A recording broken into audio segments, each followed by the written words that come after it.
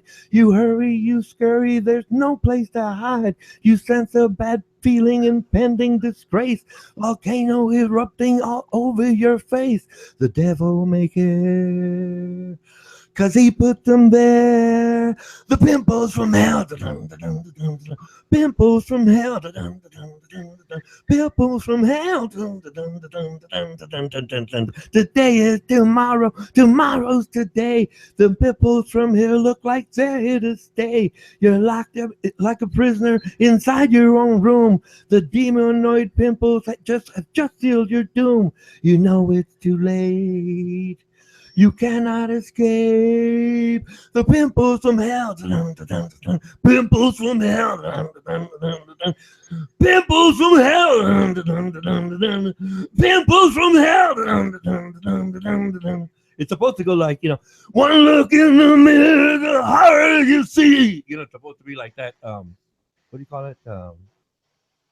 Meatloaf, in like a meatloaf kind genre style of singing. Man. Yeah, that's how I imagine it. But I'm just doing it here for sake of clarity.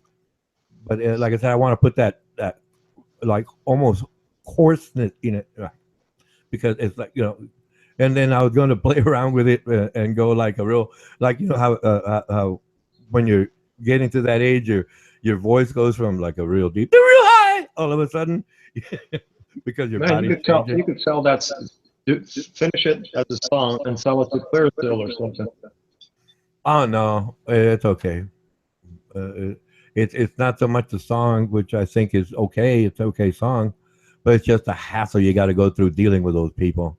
It's a crooked business. I don't like that, And this is already copyrighted, so I'm still gonna get whomever if they try to play it. It's copyrighted, so I've got it. It's called a poor man's copyright, right? Yeah. I got a copy, right, and I mailed it to myself. Right. Yeah, I know how that works. Yeah, and I haven't opened the envelope, so if I ever take anybody to court, guess what's going to happen? Your Honor, you can open this envelope. It's date marked. Yep. It's date canceled. Yeah. It's canceled. There's a cancellation on that stamp, which means I did receive it, which means it is my property. Right. So take it all you want. Do all the work. I'll come by and get my money. I'll leave you a few pennies, by the way. Jose, did you remember that just a few months ago that somebody took Led Zeppelin to court, staging they plagiarized a bit of progression in Stairway to Heaven? Yeah, man. And if you listen to the actual, like, was supposedly plagiarized, it's like, you stupid idiot! I could take that progression in about 550,000 other songs too.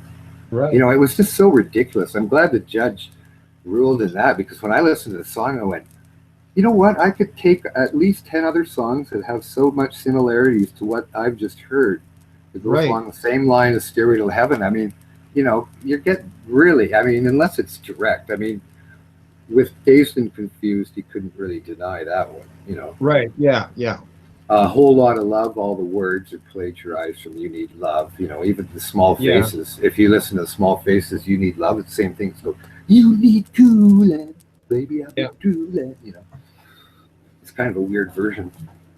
But as far as the licks and progression of A Whole Lot of Love, that's original.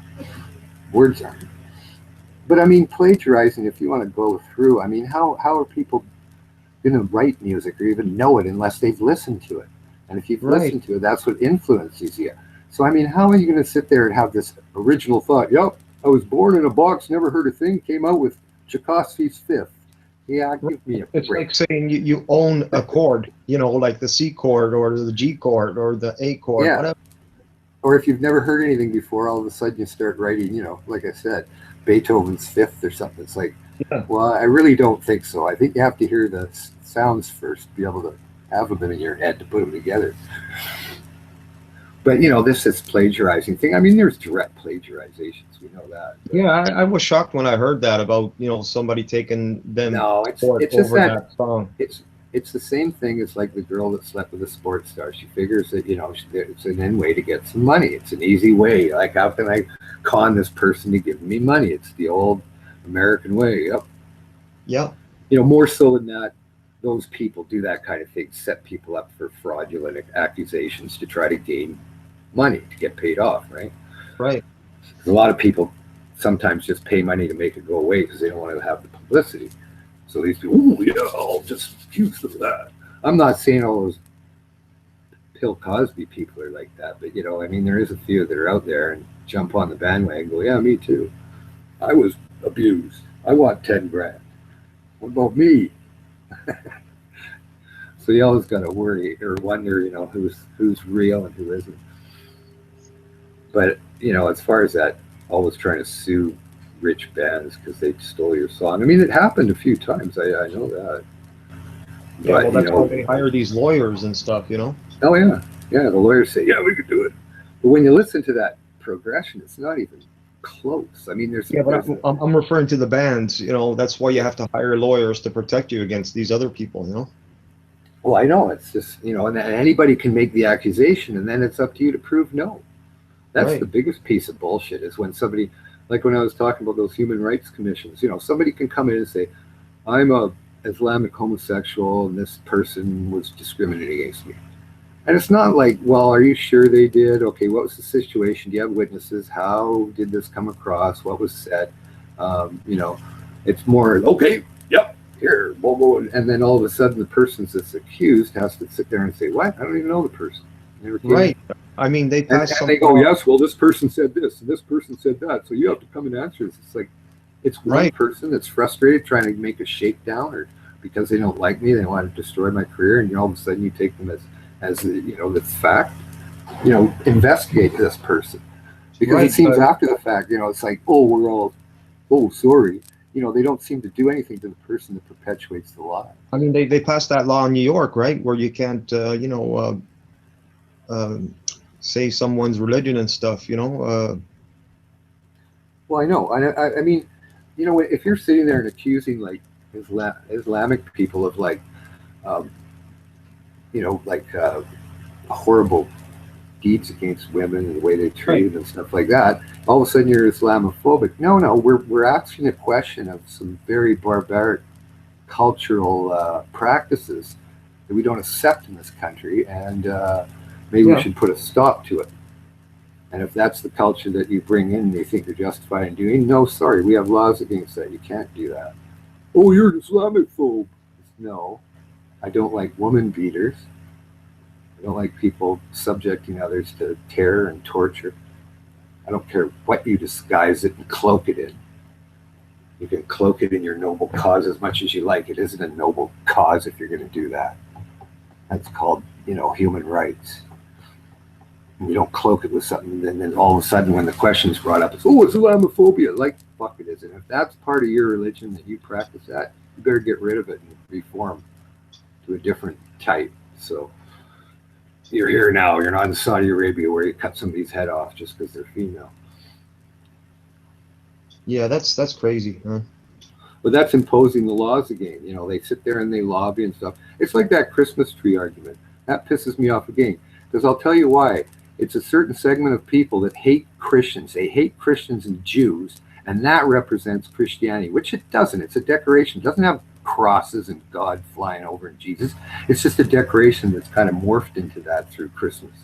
So they look at it as a hatred of Christianity. Oh, you don't put Christian.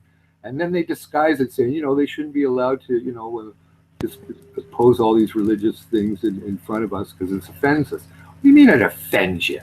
First of all, it doesn't mean Christianity. And it's just you're trying to disguise it and saying that because you hate Christians and you think that represents them. You're just intolerant. Like you'll sit there and put your Korans or whatever and mosques with little funny tops on them and everything and say, that is a great religion. It means peace. Means the greatest religion. Well, sorry, and they disguise it in the stupid liberal types and that sit there and go, oh yeah, the hug everybody types that gets shivved in the back and blame all their own culture for everybody's ills. and they embrace it and go, yeah, it is discriminatory. Well, it isn't. It's bullshit. And what you've done is fallen for a big con job, stating, oh yeah, well that offends me. No, it's because you hate Christians in your culture and Jews, and you have no tolerance. I've heard you, and you just guys are trying to say that it's oh. Right now, they want to use that tree to divide people, right? Well, again, it's trying to impose their thoughts as being superior, right? We don't like Christians, so you don't put that to funds me. Well, don't look at it. Put that veil that you have over your face over your eyes too when you walk past it. It doesn't represent Christianity. It's not forcing you. You just hate it because you think it does, and you Right. feel that you're offended by it because Christian. It's like like that hatred shouldn't be embraced, and laws made just to disguise it because that's what it really is. It's an intense hatred of Christianity and Judaism by the Islamic people. And I mean, it's usually the ones that wear the clothing and are devout and pray 5 times a day, and maybe they don't The perpetuate thing the is, actions. that Christmas tree in the White House has never been an issue. Now I somebody know. will make it an issue. I'm not, but I've grown up with Christmas trees and that, and just different parts of Christmas, and that was just it's like a celebration where everybody's supposed to be a lot kinder and happier. Right. Families get together and have fun and reminisce. It's not about. I mean, some people do with God and Jesus in there and whatnot, and so what? It's a celebration of his birthday. It's not like they're telling everybody else to do it to go to midnight mass. And it doesn't represent like Christianity against Islamism or against Judaism, but that's how they look at it. Yeah. And we look at it in a different way. We don't care how you people that always hate, live on hate, think. You're here now. We don't live on hate, and that's what you're doing. You hate, and you're disguising it as, oh well, I see that, and I should be, it offends me. You're not really disguising it, but you are. Excuse me. Do Christians hate? Look, Ronan, I'm just giving you an example of that situation. Not, well, they do it too, so they're allowed to too. If the Christians hate, the Islamic people are allowed to hate just as much. No, that's wrong, Ronan. It's not justified because you can bring up one instance of, oh well, a Christian hates there, and they don't like, they were going to burn a Quran. So you think that a retaliatory action is necessary? I'm going a little more fundamental than that. It's the fact that they all hate each other over their particular religion. Yeah, and that bothers me. Yeah, that's a problem with all of them. Yeah, but I mean, I don't, there is fundamentalists that come out, and Jude fundamentalists too that come out, and they're just as fucked up as the rest. But it doesn't seem to be widely accepted. It seems like the radical ones are teaching as such, and not everybody backs them up. But in the Islamic faith, it seems like the silent or the moderates seem to really back up the outcome, maybe not the actions. They seem to support it, whether it be this or that. It's not, well, we don't like Judaism. Like they might not be the ones that blow you up, but they seem to support it more so than Christians following one fundamentalist nutbag. In masses, they don't. There's so many different Christian sects and faiths, and the Baptists follow this. And they're never really aligned. They might be aligned to a percentage against abortion and whatnot like that, but they're not really a very aligned force of Christians against Muslims. We're all together, Baptists, Lutherans. It's not. They more or less hate each other too. Oh, you're not Christian enough, or you don't believe Jesus and Mother Mary, and they fight amongst each other for beliefs. Christians. Yes, These but are the scriptures. The scriptures are only right. Everything else is wrong. no. Well, myself, I've seen a change recently, where, well, here in Texas, right? The Muslims used to make it a yearly event to go to Austin, Texas, and celebrate living in Texas and being Muslim, practicing what they do, right? So it was last year, not this year, but last year, right? A Christian group, right, basically blocked them all off. And then the following year, which is this year, well, the year before last, I forget what, 2017. The year before last, and last year, what happened is a whole bunch of Christians made a human rope line around the Muslims celebrating being in Texas. It's real. I'm not trying to make it up. I can't make it Yeah, up. I know. Yeah, but see this I remember that day, room. this day and age has more people from different religions What trying. what are you trying to say? Are you just trying to justify other people's actions because others do it too? That's what I don't need to hear that. That's not a debate. And you Well, got no. What I'm not hearing is you saying there's good and bad in every crowd. For example, that's what I say, but I'm not saying. well, you know what? I'm not saying quote me. I'm not saying quote me, but I do. Would you shut off the fucking echo, or I'm gonna, one of you guys got your echo on? No, there's good and bad in everything. But Ronan, what you fail to see is what I'm saying is that the people that are the most radical are the ones in most view. They're the ones making all the demands and then accusations and whatnot like that. Those are the ones that are in the view. It's not the quiet ones that want to live and be peaceful and just do their own thing. Why would you put a camera on them? It's the ones that are exposed, and that's why it gets everybody thinking that that's the majority opinion. But if you do have a segment that is powerful within politics, whether it's municipal or whatnot, making demands to coincide with their beliefs, it's Trojan horseism. And people kind of get offended to that. So they see all the Muslims celebrate and they think, these people are coming in there and they're imposing all their ways and they want us to change to them and they're celebrating it.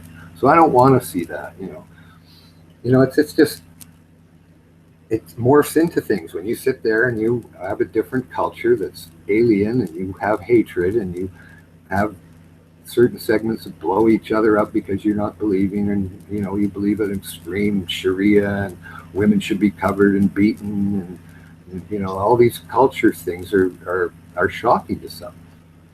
Oh yes, and when they see it celebrated as it's great and this is going to be the future and you better just get ready because we're going to take over, people go, oh, you're not. And that sometimes is the drift that they get. Not that it's correct, Ronan, but that's the drift they get.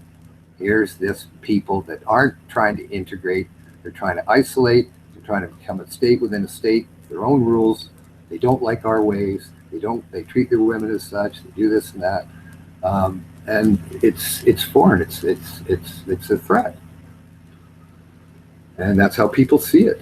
And maybe that's only 10% of them, 20, whatever, 50, the quiet ones. Who knows? But they find it aggressive when somebody celebrates this culture that I find, or they find, is violent and not very attractive to live under.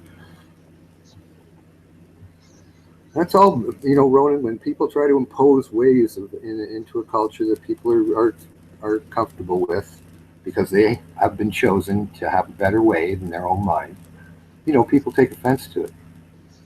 Come on into this country from your country that was so horrible, but why bring it with you, or segments of it that cause the grief that you tried to leave?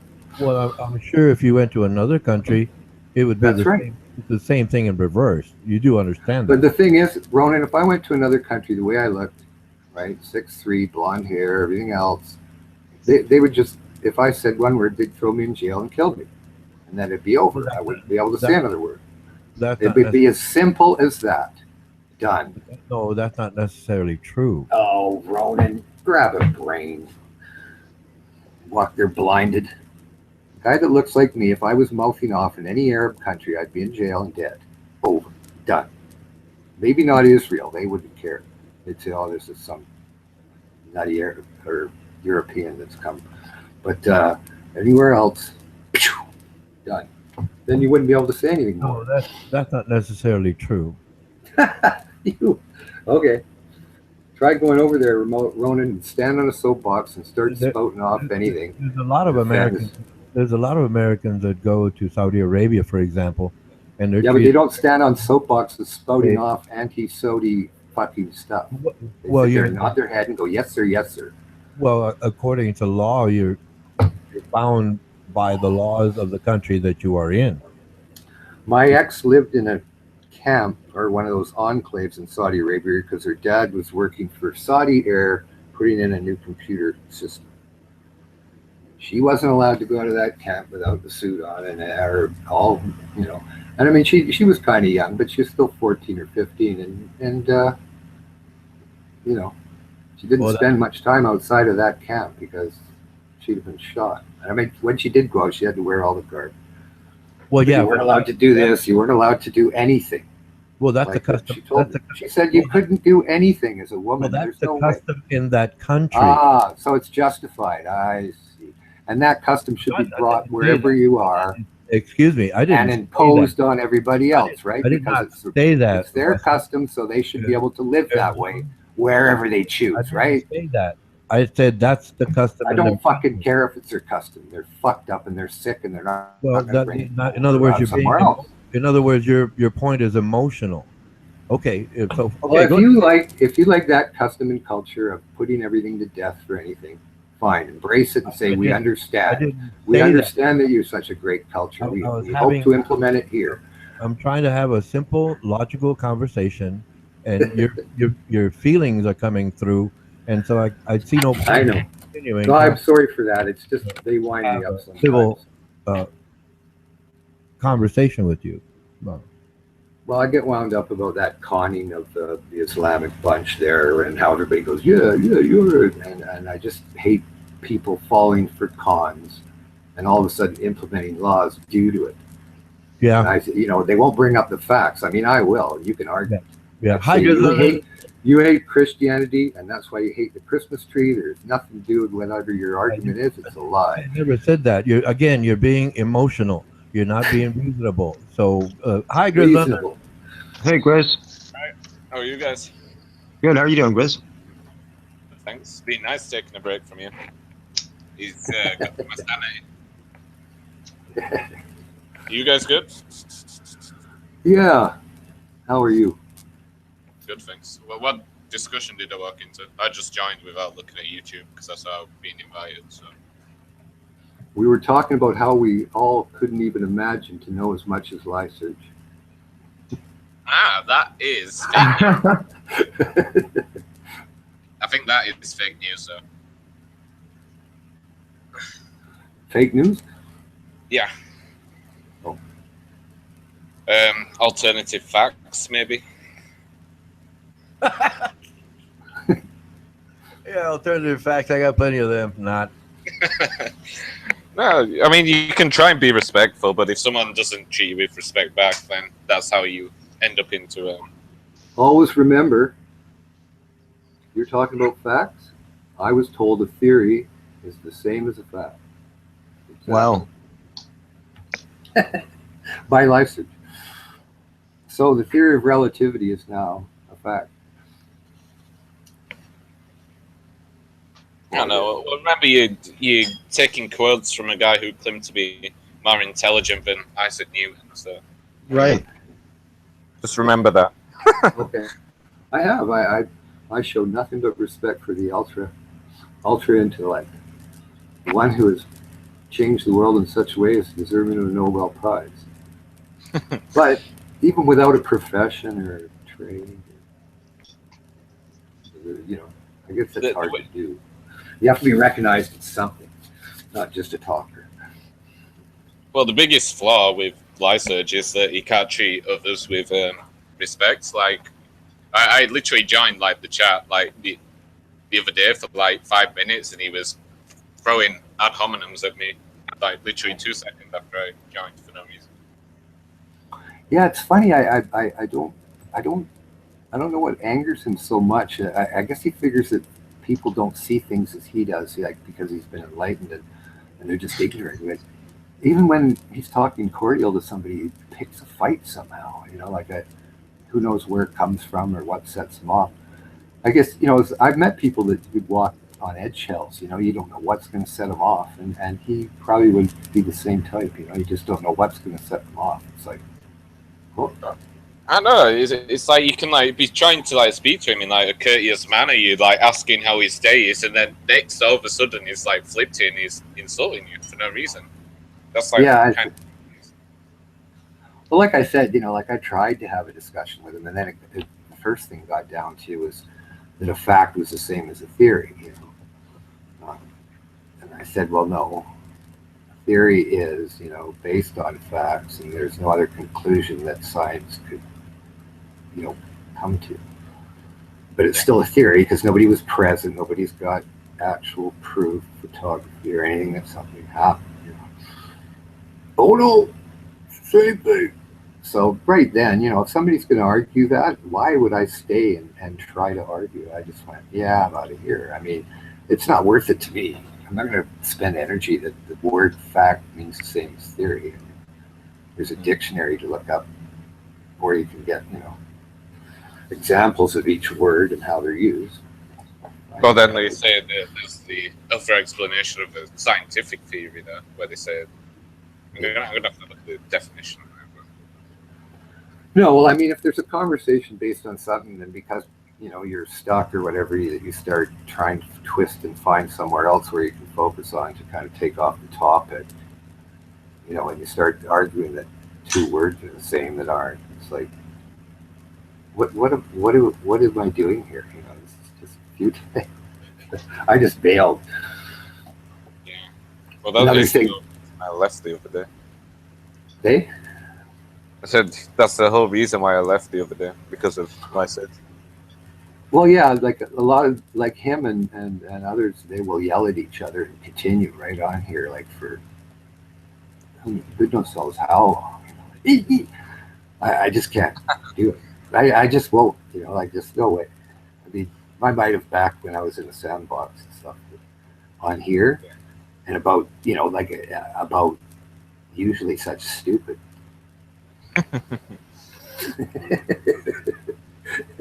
Non-ethical type subjects. Yeah, a lot of people argue over pointless stuff on here. Yeah, but when you get emotional, start swearing, calling names and that. I mean, hey, I call names and stuff, but it's usually just the subtle ones to get people going. But the who you're a fucking asshole, you're a faggot, the regular derogatory name calling. Yeah, I guess it also depends in how you're trying to, what you're trying to accomplish with your insults. If you're just trying to debase someone's argument by personally attacking them, or just trying to have a bit of a laugh with someone by calling them, a name that's not really insulting, but just for a bit of banter, I guess. Well, yeah, there's a difference between the temper tantrum type banging the desk going, "You're a poo-poo patch, you're an asshole," and then or the guy that sits there and goes, "Oh, you do have kind of a problem with your emotions, and you are a bit of a fling bat, aren't you?" Yeah, something like that, the subtle under the jab insult. But you guys, oh, sorry. No, go ahead. Right. I'm gonna say, if you guys, I don't know. I'm guessing because most of you are American, but they're running in on the BBC News here in the UK that that the US is planning, I don't know, some kind of an option of a preemptive strike on North Korea. Or oh, really? Yeah, I wondered about that. I was surprised that. See, there's things going on because Kim Jong-nam was executed by the North Koreans, right? In Indonesia or Malaya, right?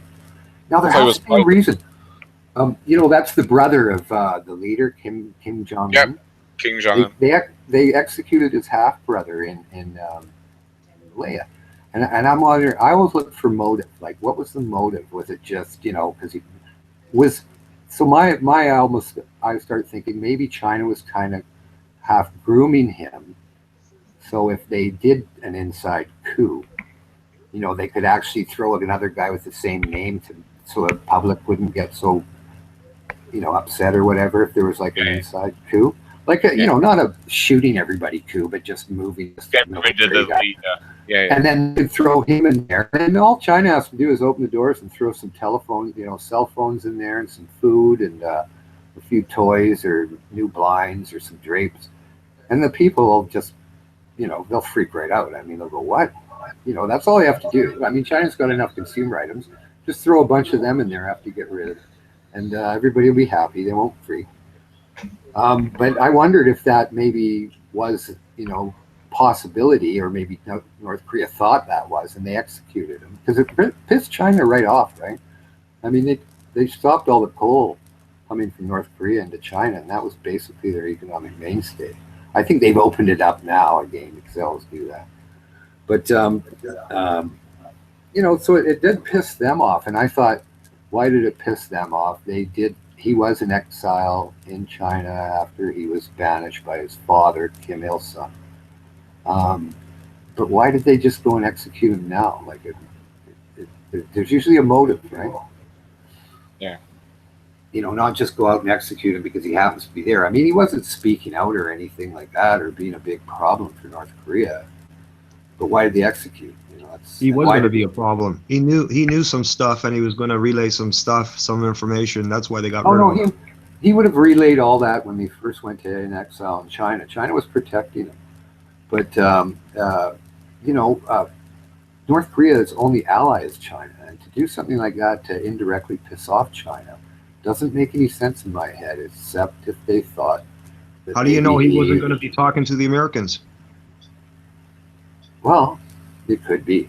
I mean, there's any ifs, ands, or buts, but what's he going to tell them that they don't already know? I mean, they do have knowledge of the inside there, not as much, and they don't want to let anybody know that they have knowledge, and then North Korea goes, what? Oh, we better find out who inside. So they don't let anybody know, like, yeah, we know what's going on inside of North Korea. We got told by this. Because they'd be doing coups inside going, okay, find out who's the But I don't know. I'm probably wrong or whatever. I always wonder motive. It's got to be motive. It just doesn't seem right. It could be just North Korea's wacky, so they might just do stuff that isn't what everybody else would do.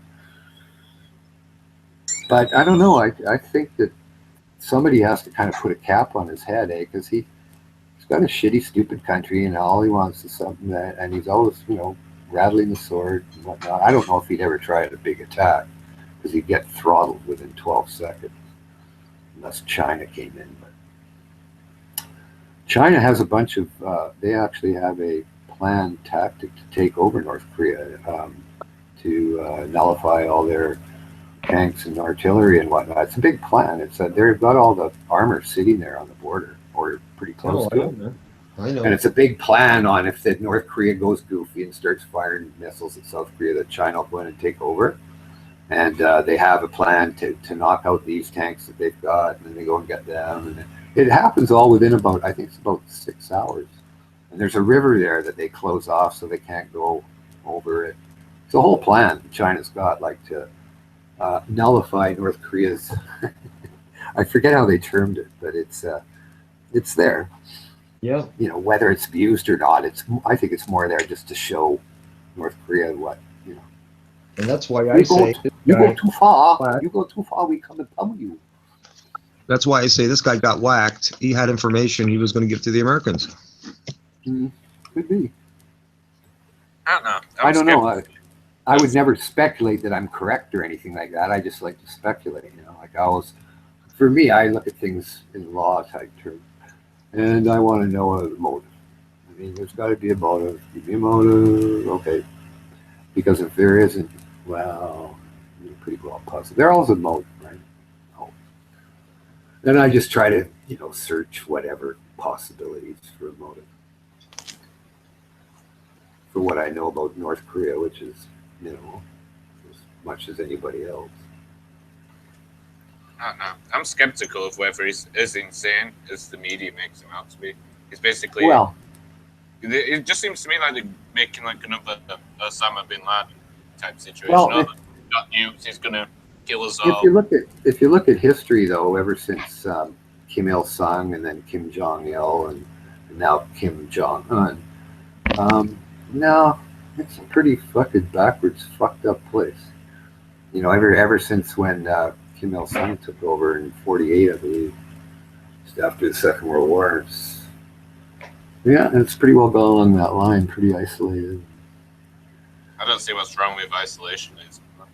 Well, if he sat there and didn't do anything and fire missiles and threaten to blow everybody up, nobody would care. Yeah. Right? Because he's a nothing, he has to rattle, me, look at me. and he does things, and people go, "Oh, that fucking kid's in the sandbox throwing sand in everybody's eyes again. What are we gonna Yeah. do with him? Why doesn't he just sit there and play nice? You know, why does he have to start bugging all the other kids around him and throwing sand at him?" Right, but they're doing like training drills on his border in South Yeah. Korea. But always remember, you know, if you've got a big sleeping bear there and you keep going up and pinching it and kicking it, what do you expect's going to happen? Well, that's what they're doing It's to just Russia gonna, as well. no, but I mean, if that's Kim, all these Kim Jong Uns and that, you know, for test firing, it's like going up and keep pinching and bugging the person until they come up and slap you right across the head. You know, keep provoking. I mean, if he sat there and just shut up, nobody'd do anything, would they? You know, it's only because he's always provoking people and say, "I'm going to blow you up, Japan, and I'm going to blow up you, South Korea. I'm going to blow you There's up." never any there's just transcripts of what he's saying. There's never any actual evidence that he's saying half these things. Why, he comes right out and says it. Right, doesn't Right there, you know, right in front of him on picture. I mean, I'm sure they're not, Nope. you know, like the space landing, making up some guy that looks like him. It comes right from North Korean news. I mean, he's proud of it. That's been their way. He's proud of being a big, strong man. He tells people he's a pretty big, strong man because he doesn't have anything except the military, right? He's got a basket case country that nobody cares about. Nobody does anything. I mean, if you get up on the space station and you look at the world, right, there's lights everywhere. And if you look at North Korea, you know what there is? One tiny light in Phnom Penh. You know, that doesn't say much. It just means that, you know, there's Stone Age. Just it's, you know, the whole country is black except for a little tiny light in Pyongyang. Everything else is all lit up. China and Vietnam. And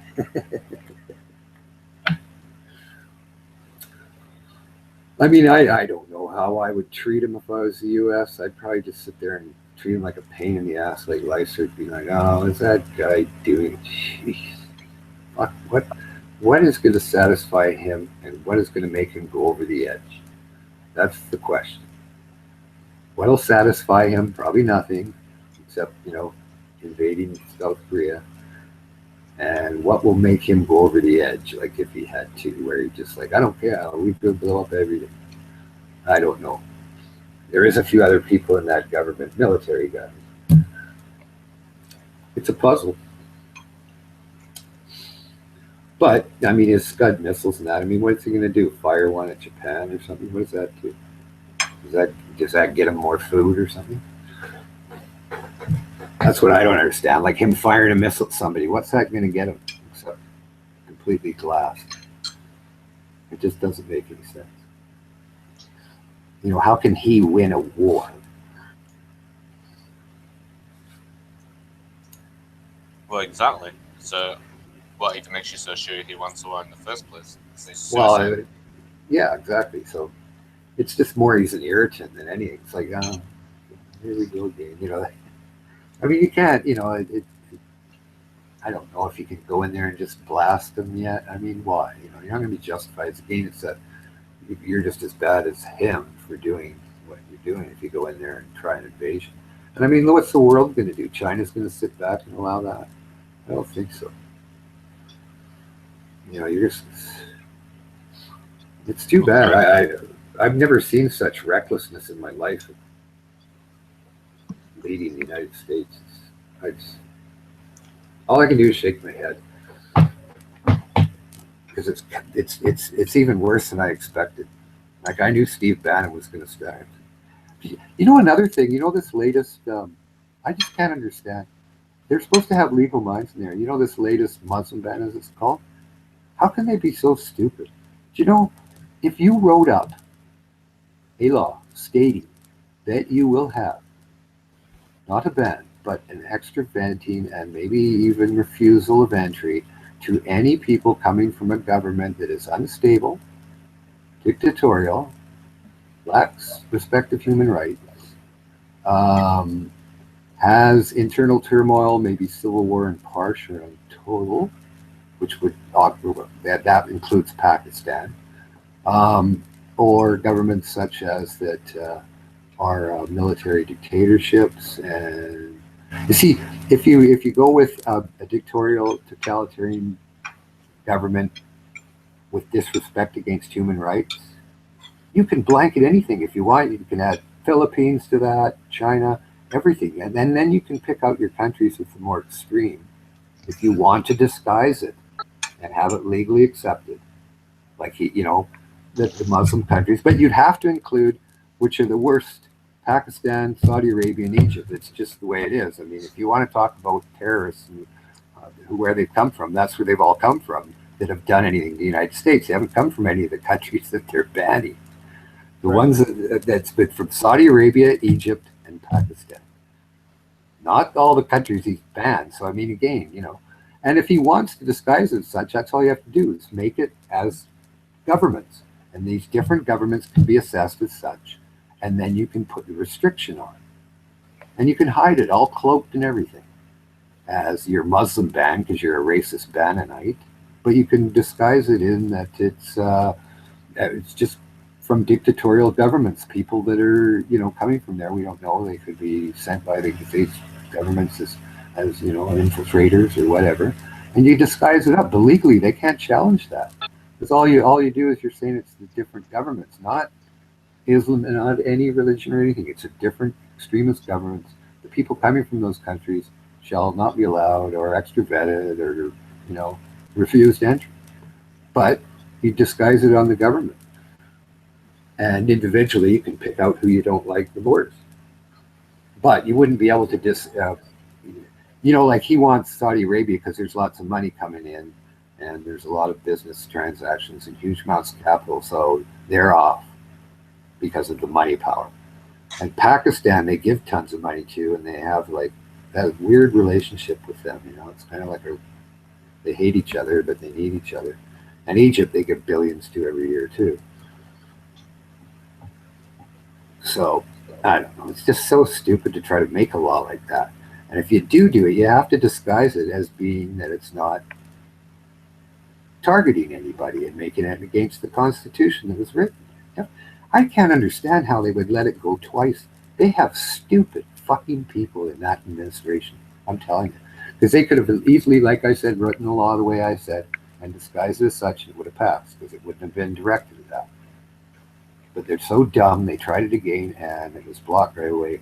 I can't, that shows incompetence to me, like total incompetence in their law department, in their justice department. They are absolute fools and have no idea what their constitution is or the laws pertaining to it. And that makes me shake my head even more. I know some of the countries make sense, because if you're going to take into account where the Islamic State's sphere of influence is, then it's bordering into Iraq and Syria. So it would also make sense that some of those the population of that country will be radicalized ISIS or whatever. So they would be perfectly reasonable to say, well, we don't really want to be letting loads of people from Syria and Iraq in. And maybe probably Jordan or something, because it's kind of near. Yeah, but it's silly because the most violent people probably in the Middle East that you're going to get radicalized that are actually, like a large segment is Saudi Arabia, Egypt, and Pakistan. But they are the three.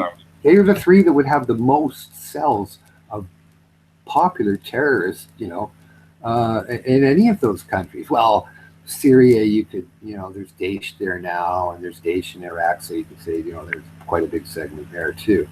But I'm talking about, the locals. Like, Daesh is made up of, like, there's a lot of, that most of the Middle Eastern people in Daesh, besides being local Iraqi, Ba'athis and whatnot, and in Syria as well, are Pakistani, Saudi Arabian, and Egyptian. Voila! But you can understand why a few Jordanians. There's a few Jordanians and Palestinians from Jordan. But the majority are radicals from those three countries. But you can understand why they don't do anything with Saudi Arabia is because basically they get all the oil there, and you know what? It goes way deeper. It goes way deeper than oil too.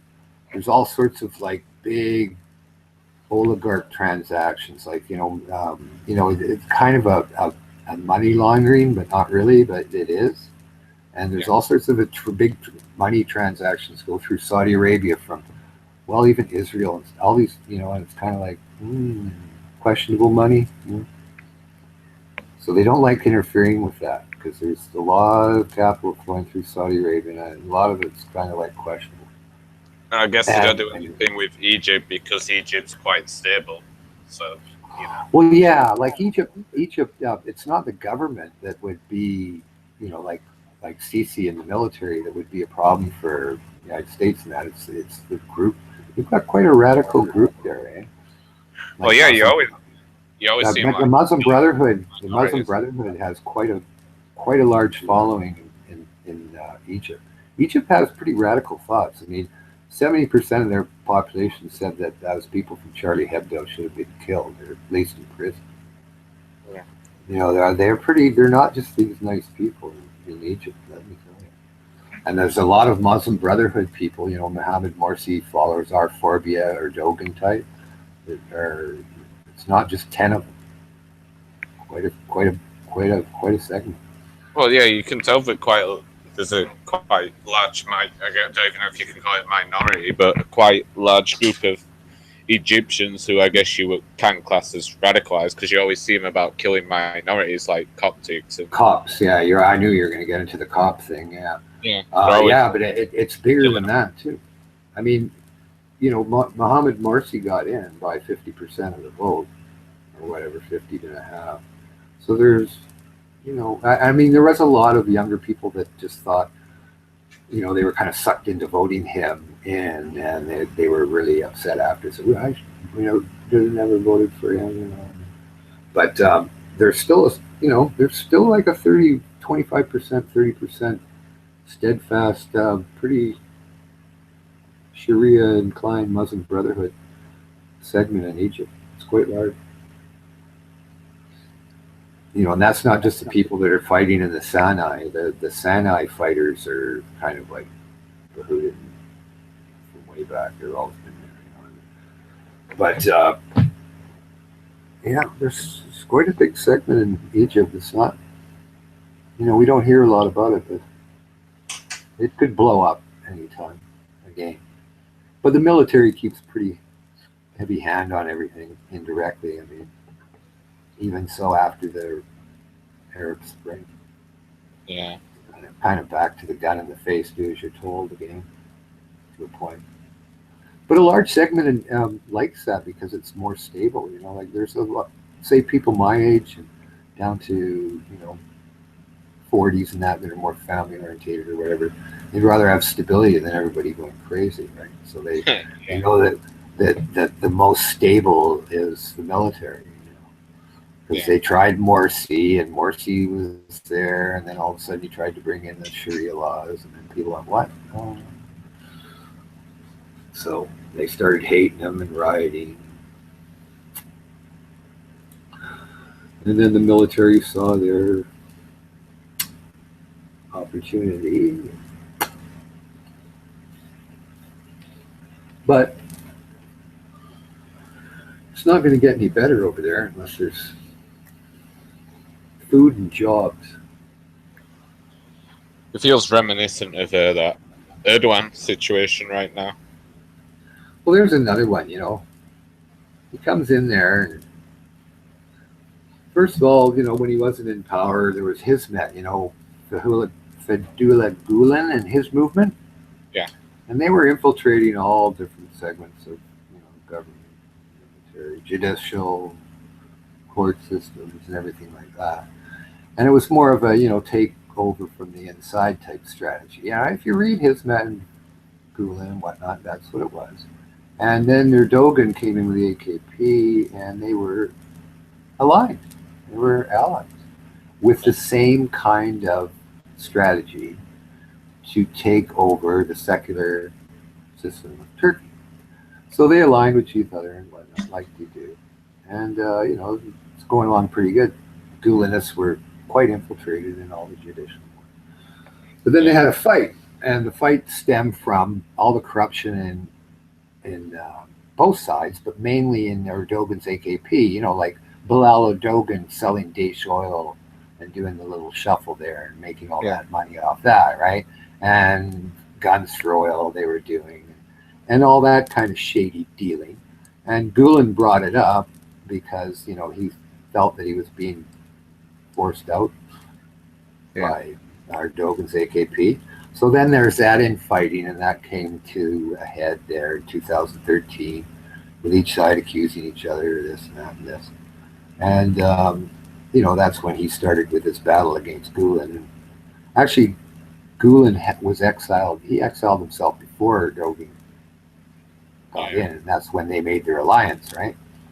And then the coup came. Who knows why that was? Whether it's probably backed by a few, and there probably was Gulen's in there, but I don't think it was just Gulen. I think Erdogan probably had a hand to do that with himself, so he could gain more power for himself. Because if you look, but you know what? I could do a coup. Oh yeah, I mean, to me, that seems to be too grand of a plan that could go wrong, and it just seems to be too brilliant for what regular humans to be able to plan like that. I mean, they could, but it just seems to be a little bit too far. But if he did do it, that's brilliant. But yeah, that coup. I don't. You never. He probably did know. He must have probably been told rumblings that it might happen, so he might have had. But I think mostly it was because of social media and whatnot that everybody knew. Well, no, because if you look at the reports of when it happened, some of the jets with the coup fighters had taken over had Erdogan's plane, and they could have shot him down, but they didn't. What's That's that what about? I guess it could have been that one person, didn't make that one decision that could have set it all off. Once they shot that plane down, then it's full out, right? I don't know. Kind of strange. I'd like to have some more true information. I don't know where the hell I'd ever get that, unless I went to a Mossad agent or CIA or different types of MI5. They would know. Mossad would know for sure. They know everything. They do. They'd share information too, but they keep a lot. But they would know exactly what happened there. Maybe they did it. But yeah, so then Erdogan had the opportunity to blame Gulen for everything and all his opponents and critics, right? Jail them all. Wants to bring back the death penalty so he can execute them all too. So I mean, that guy is horrible. Like he is basically turning it back into a caliphate, and it seems to be he positioned himself as a caliph. I don't know if you know what a caliph was. But... A caliph?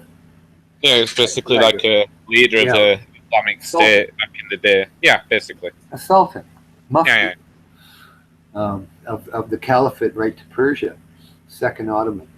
But he even states though, he said there's no such thing as moderate Islam. There's just Islam. And they had his R-Forbia salute there for Muslim Brotherhood. That 4-finger salute.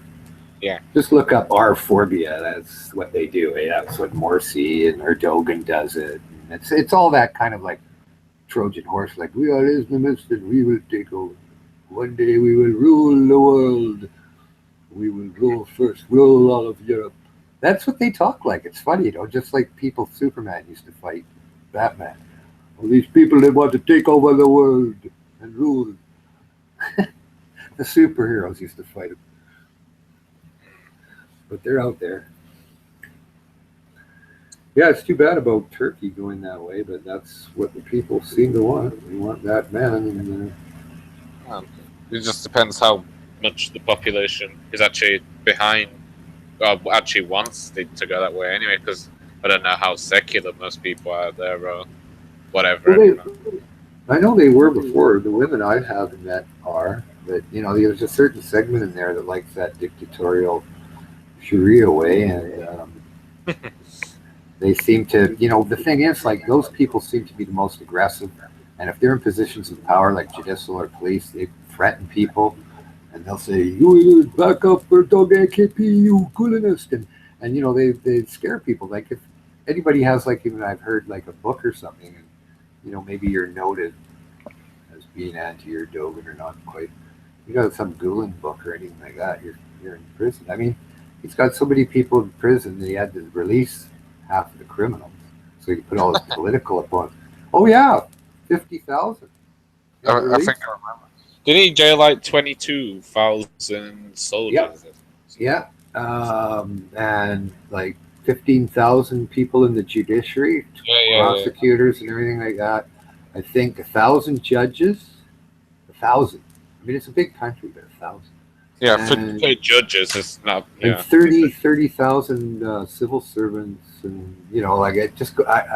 I think it was up to like 100,000 he'd already arrested for like as far as it spreads. Like they talk about numbers of 40,000 and that, but I heard it was like 100, like with all the low line people, like anybody that said anything, like Joe was a prick. Okay, yeah, we're there for questioning.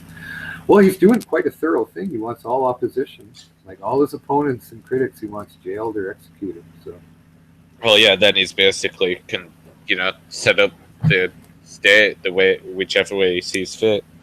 oh yeah, it'll be a joke watching the kangaroo courts too, right? Yeah. Well, it won't be a joke for the people that are getting executed, but you'll just watch the trumped up charges and stuff. It'll be all lies and everything. It'll be just like old time Russia or any one of these other basket case countries. And Turkey, was as for an Islamic country, it was probably one of the more stable ones that ever was. I mean, they had to have coups. They had to have coups every 10 years because they get out of hand and the military has to come in.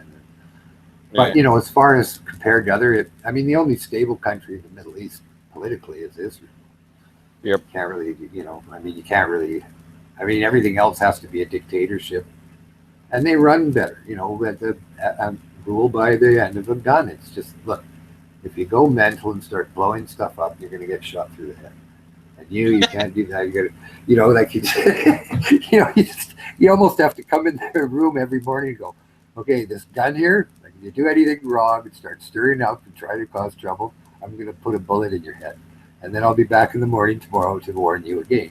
And then they seem to, like as long as somebody's ready to beat them or shoot them in the head, they seem to live life a little bit more peaceful. They're not out burning Coptic churches and all this other, right? Well, even like countries like Azerbaijan, like you'd think that, well, they're basically below Russia, north That's of right. Iran. Even there, that's Iranian. yeah, even they're basically kind of unstable a lot of the time. Oh, like, shit. Yeah. That's where Trump's, hey, quit it. That's where Trump's laundering some of his money in that Trump Tower there that you can't get into, and it's all under construction. He actually bailed on there for the finance minister in there. What's his name? Mamedov. Anyway, oh yeah, there was all sorts of money laundering and stuff going on there too with Trump.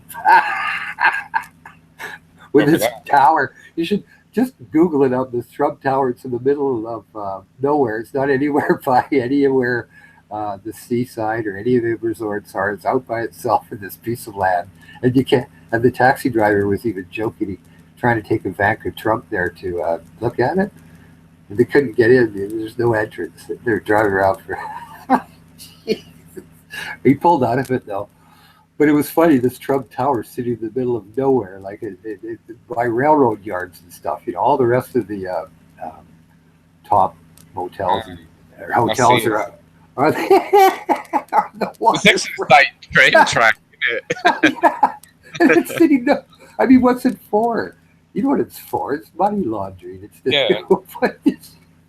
but he bailed out like when they started looking into it, like Rachel Maddow and everything, bringing it all up and all that. Like he just like, whoop, and it was like 2.9. That's pretty funny. He pulled out two more. He got paid 2.9 million. That's all it's pulled out just so they can't track it, right? Because if you start tracking it, you'll find out that there's quite money laundering there. Like Rybalov, them that bought that property for 40 million. Trump sells it 4 years later for 100, and the prices have gone down. On the market, it was worth 50 maximum. Well, that Rybalov comes in and pays 100. Why? Then again, to me, you have to look at the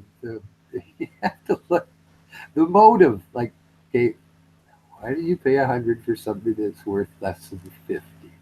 And then you came in and ripped the whole place down to rebuild.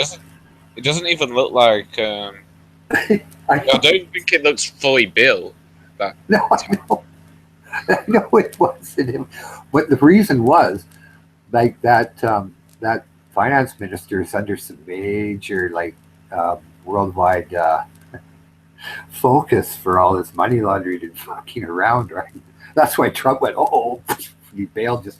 Hey, it was only like 2 weeks ago that he bailed out of that. But yeah, he's under big scrutiny now. That guy Mammonoff or whatever that Trump was dealing with.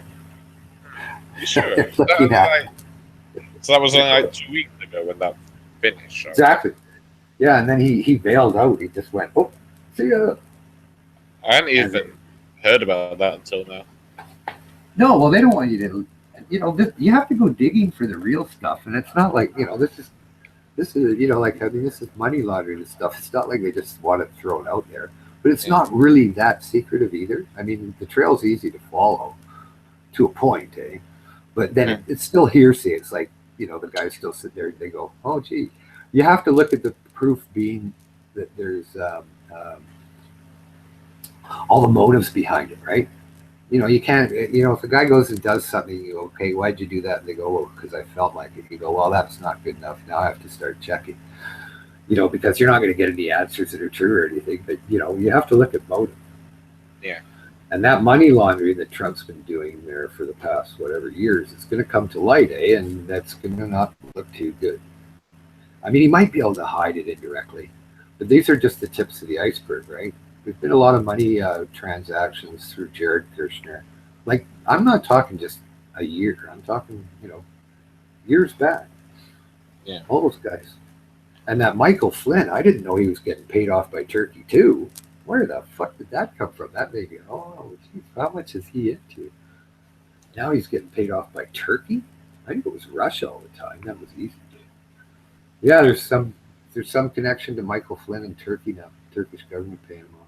The entire elite's corrupt. I mean, people like to just pick on one side, say, it's just, just Hillary's corrupt. Or, well, the thing is, no, Hillary's fine and Trump's corrupt. Oh, yeah. They're all corrupt. Oh, no.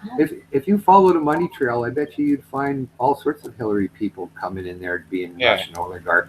Don't you kid yourself. There'd be, I know for a fact, just from experience, that there'd be some of those people in there too. Because it's money. It's money. Follow the money. It doesn't have any ideology. It has con people. They can be anything. You follow those money trails, they go everywhere. Places surprise the hell out of you. Right into Clinton. I mean, Clinton's a globalist, right? Yep. Always has been. New World Order and all the rest. That's what they subscribe. Yeah. So she's going to be in there too.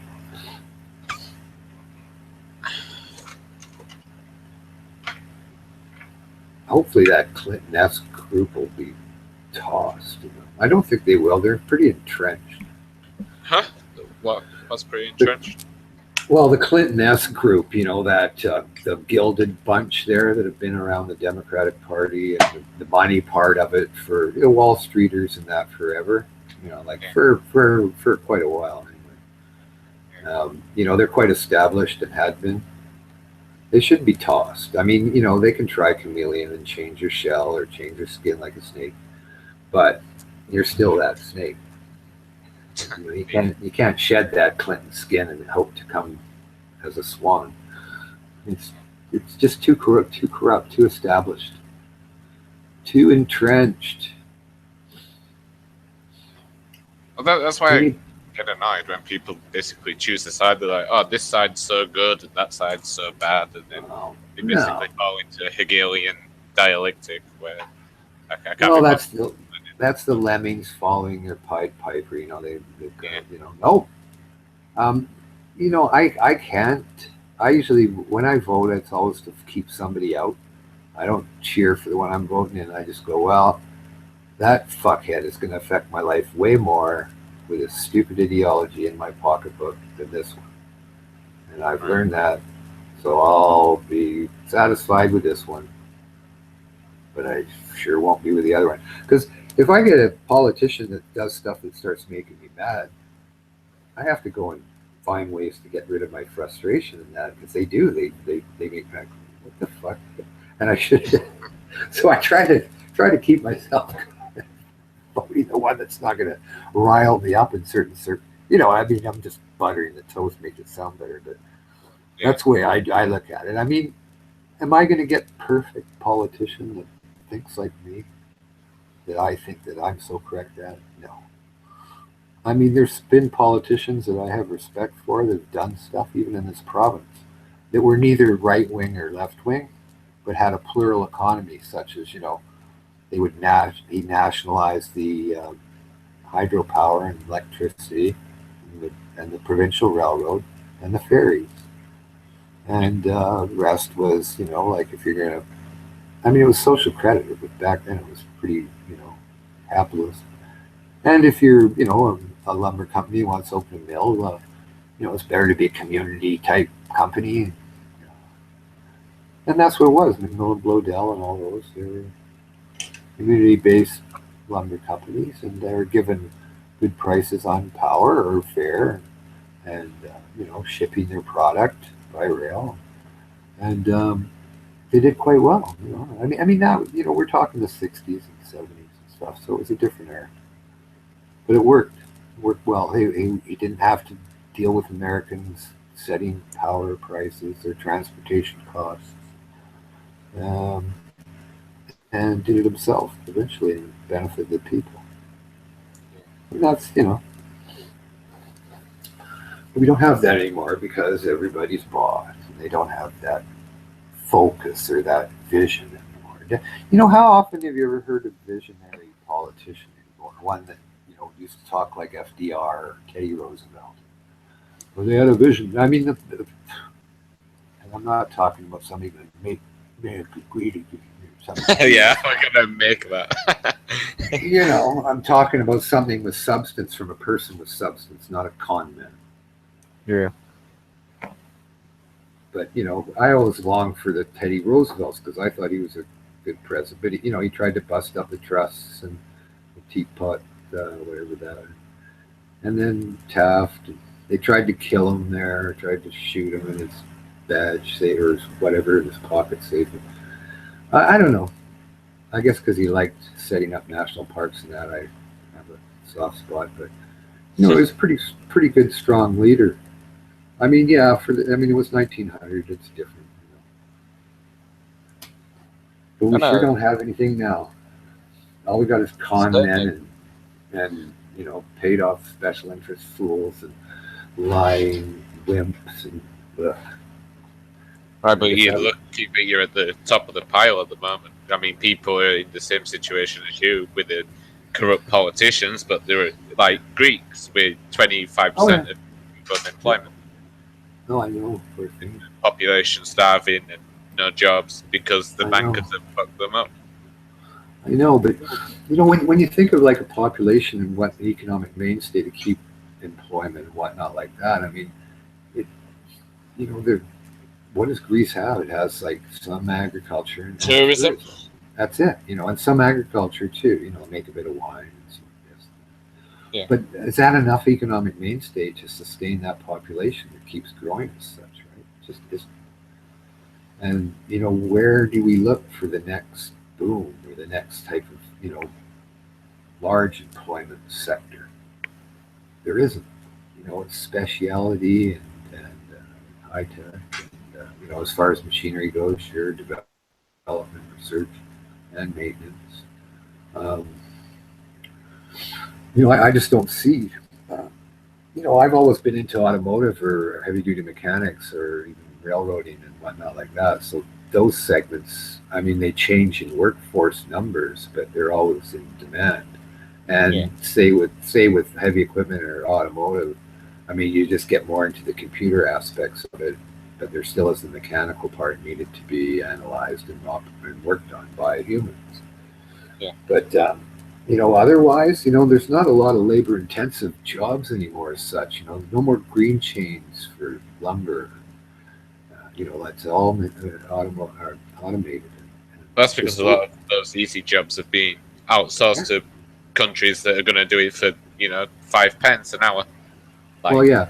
But even like say lumber, like here, like we used to have like a green chain where there'd be different size 2x8s, 2x6s, 14-foot long, and the people would sort of manually, and there was a lot of manual handling of different pieces of lumber. Well, now it's not. It's all automated. It's all cut to this size and this scrap, and basically manpower comes in when a guy with a forklift comes and picks up 1,000 square foot bundle of lumber and loads it on the truck.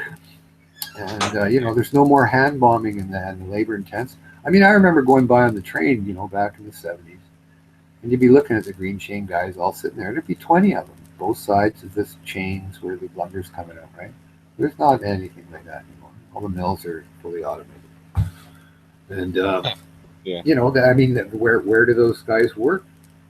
That was for unskilled people. That was usually your beginning, working the green chain. Nobody wanted to work. I never did work the green chain, maybe for 5 minutes.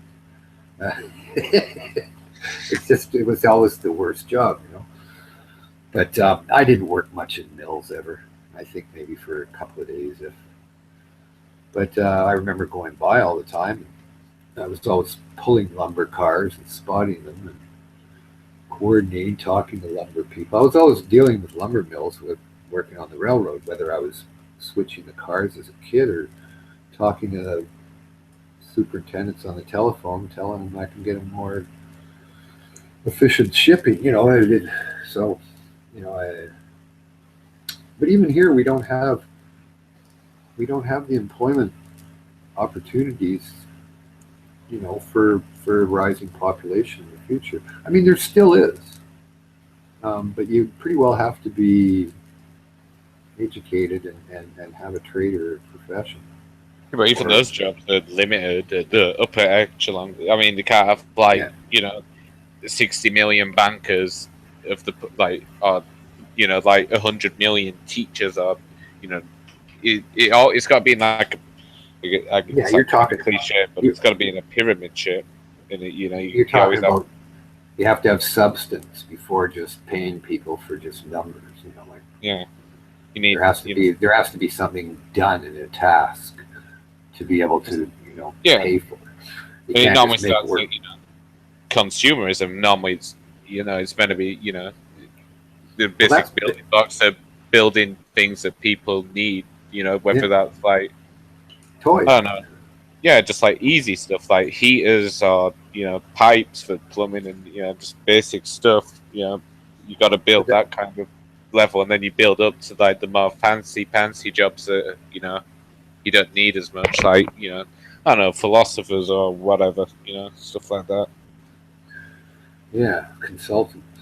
No, well, that's where the Chinese, pretty well took over all the small consumer items and whatnot. Like, well, they did that. They manufactured them there and shipped them over to Walmart.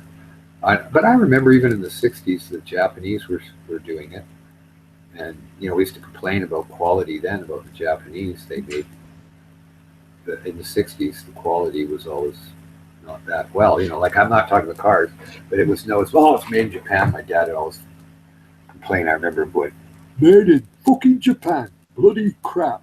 And that, I was just a kid. I'd be about 4 or 5, but it's always stuff like that would stick in my head. I'm telling you. I was always noticing everything like that.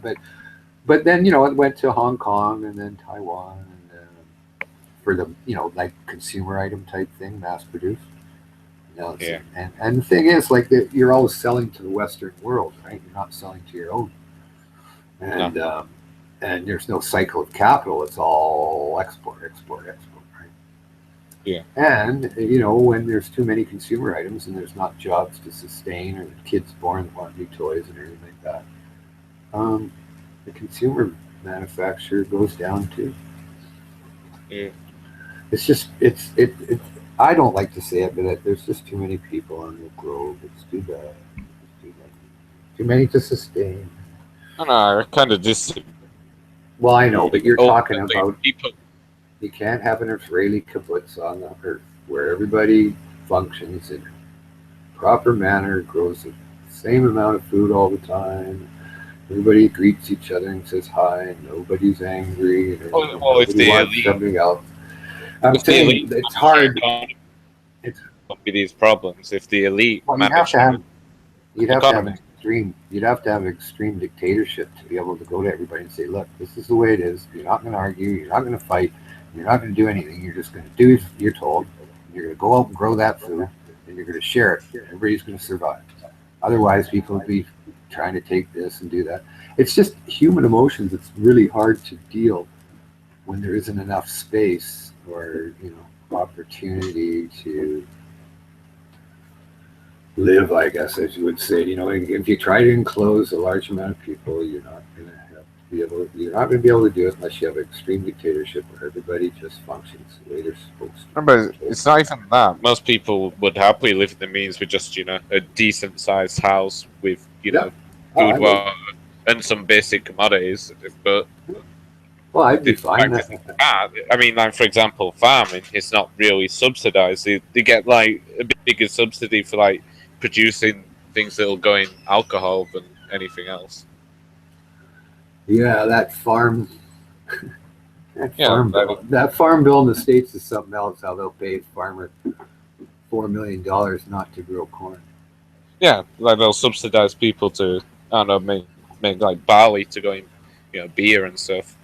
Yeah. But they won't want to subsidize, I don't know, people to make some lettuce and stuff like that. So people have the incentive to make stuff that isn't really that beneficial if you look wanting to build a long term, kind of project. That's funny. My friend's father's farm in Rycroft used to grow six-sided barley for Molson breweries. It's kind of cool. He had a big contract with them. Yeah. No, I just was reminded of that when you brought that up. Well, I used to have a hobby farm up northeastern BC. It was a quarter section, 160 acres. It was a working farm. It had grain and I had ranged cattle on there. And I had hay and whatnot that I harvested every year and got a bit of money for. I worked too, so I wasn't going to play at a quarter section trying to be a farmer. Yeah. But I had my tractors and stuff to do stuff with. I had to prepare the fences and keep things all hunky-dory. But it was a good life. You could easily sustain yourself, feed yourself all year round if you wanted to. It'd be a bit of work, that's all. You just have to do some canning and freezing and whatnot, preparing vegetables for that. See, like I've always said, if I could like live it within my means, on like I don't know, it's basically impossible nowadays. But on like a little farm type thing with a little house, and I don't need loads of, I don't need like £1 million mansion, or just decent sized house, decent family. As long as you're content, that's all that counts. Right. I'm just gonna step out for a second.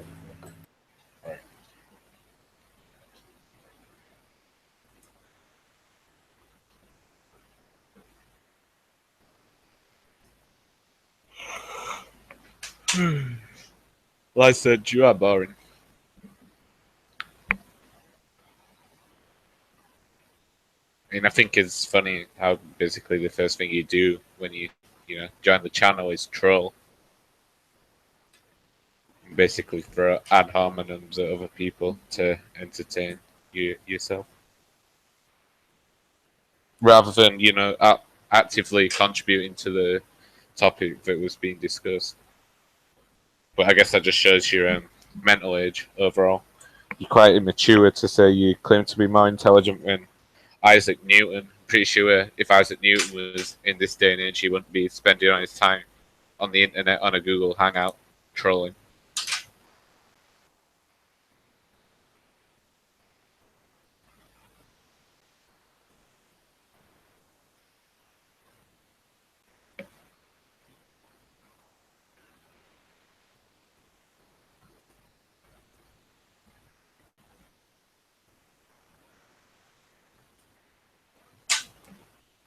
This is Lysurge's life. I mean, all he does is, troll and play World of Warcraft. I mean, that's what a great mind does, right?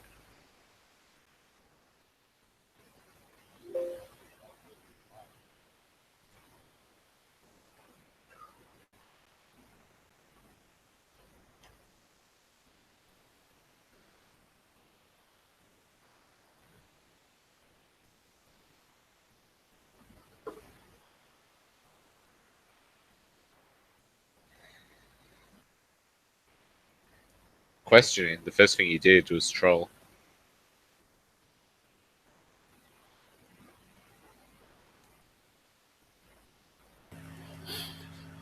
Who did you say's trolling, Gris? Lysurge in chat. No, well, who else? The guy is, there's enough material in there probably to keep a conference of psychoanalysts going for a month. Maybe not a month. I mean, he'd probably be assessed within an hour and say, yeah, he's got this and that, and he's this, and he has this frustration. Never had a proper job or profession, so there's a lot of anger. I know more than you. I just said to him basically, why is he like, I don't know, throwing ad hominems at me because of my, personal beliefs on, certain things rather than discussing the topic which was at hand. I don't know, you sound like a pretty level-headed guy to me. Having a good conversation, discussing things, what he's incapable of. Well, he has because to sit there and berate, and because he's a tiny mind, it's like, what? I'm even given one. Well, remember, I believe in a God, so I'm automatically retarded. Well, I believe in the same gods as you guys? No. I'm fact-based. I mean, the Big Bang Theory sounds scientifically provable, but what was before is the question. I mean, I could go on to, like, in a God-sided form, I could say, well, there's some ultra beings out there, the Metrons, that are using us as like sea monkeys. We're experiment, and they put things on there, have everything run correct. And if the beams that you made on your little Earth project destroy each other, you get an F on your test. Now these other guys there, they've got a better branch of beings that are doing quite well on their Earth. You could have it as a joke like that, but that would explain a God. And, why there's an iron core in the middle of the Earth and a magnetism that stops gamma rays from hitting us and all the rest of the questions. So for me, I'm open. I can't, I haven't met anybody. I haven't met a God. Nobody's proven to me this. Nobody can tell me what was before the Big Bang and how it was created and all the matter that went in. So again, the questions remain. We are incapable of thinking infinity. Therefore, I have to call it a singularity, which is I haven't got a fucking clue. So that's all I admit. But it's interesting to try to decipher all the different factors. So it's one to another. I don't really fault, but extremism where I'm correct and everybody else is non is again humanism. The most simple people are the ones that are so assured of what they think is correct. There's no other way.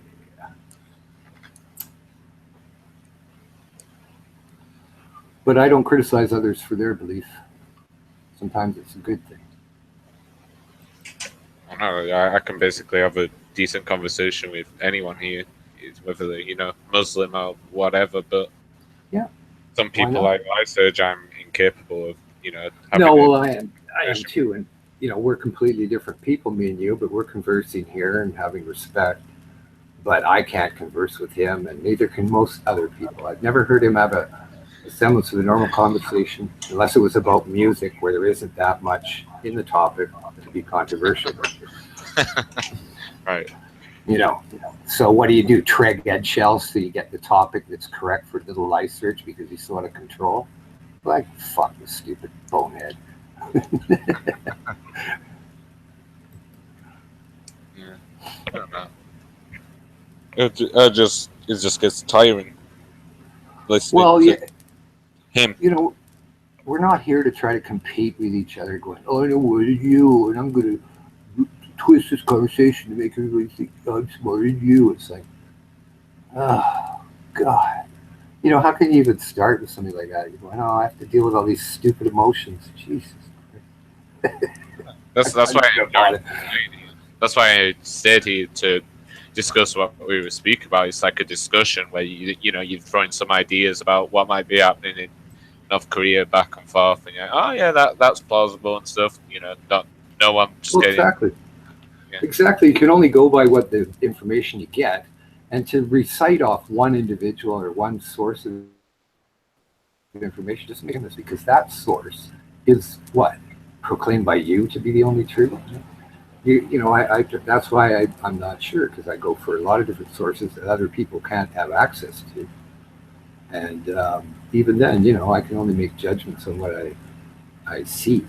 And I can't say this person is correct and that one isn't and whatnot like that. So you try to sift through it and come up with an opinion, but that's not necessarily correct.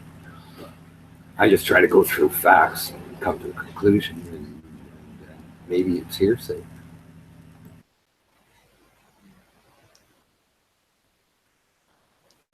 I just think it's funny how basically everyone here cannot have a reasonable discussion with Lysurge. Well, like I said, the only time I've ever seen him have any reasonable discussion for any time factor. I mean, he might start out okay, right? But that one thing triggers because they stepped on the wrong eggshell and he flies off the handle. And starts. So, I mean, it's kind of basically you're sitting there going, okay, is it going to happen? Okay, what's going to set him off? Oh, bang! There we go. So it's just waiting for it. It's not even worth it. To me, he doesn't have.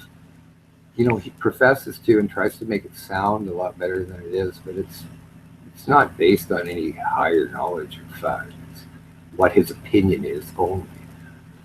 And he tries to decipher it all to make it look like it's fact with, quoting statements from some wingnut fucking Alex Jones type left-winger.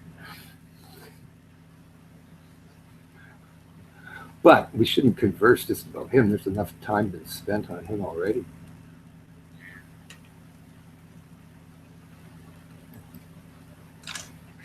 I really lost my train of thought about what we were speaking about before. So it's kind of been all derailed now.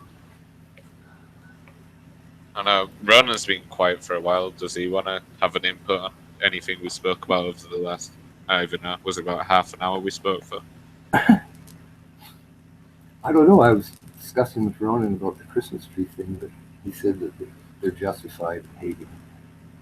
I don't know. I wasn't here for that kind Oh, of yeah. stuff. No, you weren't here.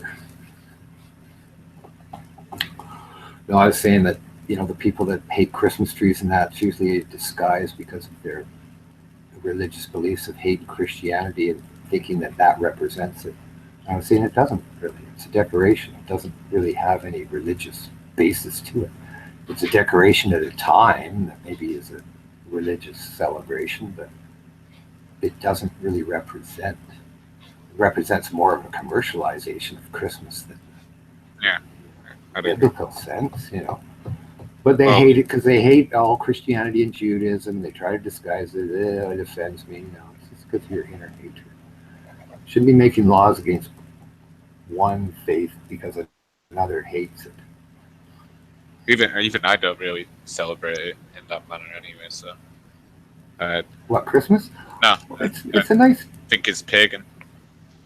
Yeah, I do because it was a tradition and I look at it beyond some sort of religious thing because it wasn't that really in ours, but it was family. It was fun. It was good food. It was nice gifts. It was seeing everybody enjoy stuff, watching people, really show emotions of happiness and comradeship, within family, and that's what I looked at as a celebration of family and friendship and goodwill towards men, if you must, And I thought I didn't think that there was anything wrong in that. I thought it was, it's good for the human soul. So I can't sit there and put some. It means this or it means that or they mean it this or they turn it into commercialism or shut up, you fucking human. Just celebrate it in your own way. And I thought it was positive because when I was little, I remember it being positive and I thought it was a good thing. And I didn't have, there wasn't any Christianity, like, oh God. I mean, we might have sang Christmas carols because I like that. But as far as the meaning of you know, um, a religious thing or whatever, like, I didn't see that. I guess it could have been as far as, how it's preached to be good to one another and good to mankind. But I didn't think there was any negative, you know, representation by the decorations at all, snowmen or Christmas trees or such. Couldn't see it representing anything, but a nice time of year where people chose to celebrate. I mean, look at New Year's. People fucking celebrate New Year's so they can get drunk and have an excuse. Well, it's allowed to. It's New Year's. We're celebrating. You know, it's the way humans are. They like to celebrate Halloween. But I don't see there's any room. I just don't like the anger. Like, oh, I don't like that Christmas tree. It offends me. It's like, the fuck does it? Why? You know, what else offends you? You're clothing. You should cover up. And you should do this. And you should not do that. And you should say this. So, yeah, okay. Thanks. What else? You know, that's the type of people that are always complaining about everything offending them. You should live this way. You should do that. You should read this book. It is the right book. You should not believe in that. I know what it's right. Yeah. Well, I put the accent in because that's the ones that usually have that accent that say or act like that. Yeah, kind of pick that up. I've heard them say that. You should be thinking my way. Be all right. But I just don't like that. Coming in like Christmas trees forever, whatever it means, and then saying, no, you can't have it because it means something. It means something that offends me. What? What other things offend you? And just like I said, the way you dress, the way you think, the people that you worship. Really? Well, what are you doing here then? We're going to take over. Well, you know. Where does it end? Well, that's what I mean. it. You start imposing your fucking thoughts. Hey, how's it? I just don't like people coming in and dictating. I don't like con people, and I don't like dictators. You're not going to come and start telling me how I'm supposed to live my life or what's wrong and this is bad. If you make a, you know, if you give me a good reason why, maybe you can look at it, but not just through hatred, not from your culture or whatever. See, I don't even think it, going back to the original topic, it doesn't even really have any religious connotations, really. It's just, right. You know, mostly, yeah. No, the tree is just. Yeah. Well, it doesn't. It doesn't. It's just like a nice, pretty thing. I think, you know, they took it as back in the old days when you have, you know, you had a nice tree that had sparkling snow on it, and then the moon would shine on the sparkles and the frost and the snow on the branches, made it look pretty, and then people, you know, put things on there along with it. But that was the idea of like the, you know, the tinsel and stuff like that. And then that just became because it was like a winter pretty thing. And then they started decorating these trees that had snow on outside, and people got the idea, hey, that's kind of neat. So it had nothing to do. And all the I mean, they're pretty. I mean, think about what little kids and little girls and that when they're 3 and 4. Oh, get to decorate the Christmas tree. Well, they love it. Look at the joy in their face and stuff. Yeah, it wouldn't be Christmas without a Christmas tree and all that. How can the hell can you put? How can the hell can some stupid Islamists put that as bad because they hate Christianity and they think that tree represents it? Exactly. You know, it doesn't. It doesn't. I just remember little kids, you know, like my kids or whatever, or kid, and decorating tree. You know, a little 4-year-old or whatever, a little smile. Oh, you're gonna put this on? And that's bad. Oh, your culture is bad. You should not have them. So, you know, that's what makes me think of it. When I see a Christmas tree, it makes me smile because I think of all the happiness and pleasure people get out of it. And to sit there and, you know, try to post some hate on it or represent something bad just bothers me. If it represents something bad, get the fuck out of here, okay? You're not. Yeah. Go somewhere where. Go ahead, get out of here. Don't impose your crap on me. This is pleasant. Just Yeah, go because to you a country people, where they don't have Christmas trees, right? just because you people hate everything pleasant. I mean, look at the way you live your life, hating everything. Don't fucking Lysurge. bring it in here. Lysurge, a Christmas tree doesn't represent Christianity. He just said it did. I just thought I'd find that out. What is Glaciers? Well, we already knew that. He We said, already knew that anyway. he said, lol, you hear what Russell just said, a Christmas tree doesn't represent Christianity. Russell, well, you might notice a bit of a similarity between Christ and Christ. Like, as in, they're identical. Oh yeah, now he's deciphering the word because it means that. Oh, it says that Christ bringing a Christmas tree. So, I mean, he's this lame. Just on and on with stupid, trying to be a wit. It's just such a fucking simpleton. Well, I mean, at least he's entertaining, exposing its fucking ignorance. If they called it a Mary tree, maybe, Lysurge would say the same thing. That again, well, we have to walk around on eggshells because we can't use words because they mean something to somebody. Yeah, Well, the Virgin Mary, right? The Virgin Here's some Mary. words. Here's some words for you fucking Islamists. Fuck off. There's some real words. Descriptive and all. Leave us alone. It's only words and it's only a sight. I've always said people that are hurt by noises like words or sights need to, really get their head in gear. Who cares?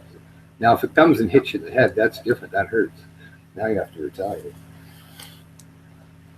But I don't know. I just don't like, I mean, if it's harming somebody or if the tree's falling on everybody that's walking by it, okay. Now, you can't have that thing, Yeah. I mean, it keeps falling and hitting them, Then I would probably do something. I'd say, okay, we can't put it down. But until it's offensive in some way, without the lies cloaked in blah, blah, blah. Yeah, like if you put like swastikas on it or something, Right. Well, even then, that's kind of like, oh, well, now somebody's trying to get a reaction. Yeah. Shut up. You put one next to it to make a mockery of it. Is that when people try to shock us stupid stuff like that, the worst thing you do is go rip it down and start. Best thing to do is try to make a mockery of it. And then they get embarrassed. Nobody cares, and they rip it down. It doesn't come back up again. But to get the reaction that's wanted, like, oh yeah, did you see him rip it down? Yeah. But if you make a mockery or just leave it, I remember sometimes I used to leave stuff, like bad comments about people. I said, just leave it there. It just shows that you don't care. And then somebody will finally cross it out and think, ooh, that didn't work. Fuck, I looked like a goof. And I mean, when people are trying to offend you and you get offended, I mean, I get more offended at a person trying to dig me in. Well, just come up to my face and say, you're a fucking goof, and I'm going to slap you instead of trying to do the behind the scenes thing. That's the way a person with courage does it. You have a problem, go up and discuss it. Don't, do little things or put little things on there to irritate people, like trying to bug your neighbor by doing stuff or whatever.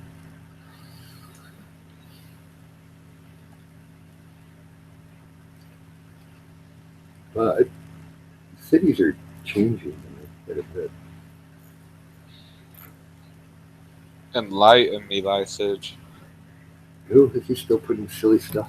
I guess he can't stop. Yeah.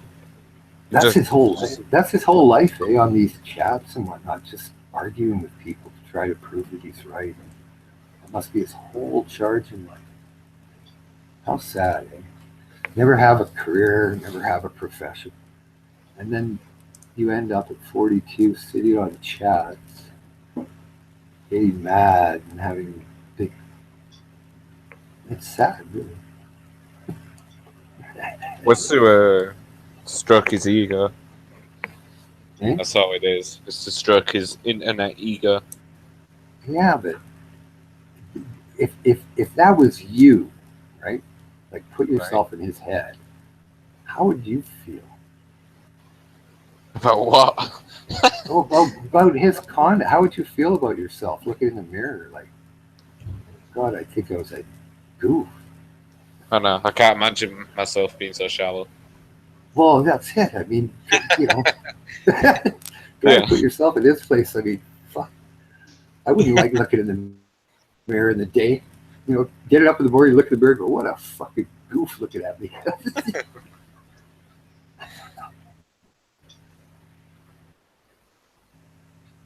Okay, Jose, it's your turn. I'll pass. Oh no, you don't have to talk about him. Ego. Why? How do I say it, Dave? Sounds normal to me. Ego? Yeah, he's saying I say ego oddly. Oh, ego? Or how do you say it? Ego? I guess he just finds it funny how I pronounce it because of my regional accent. Oh.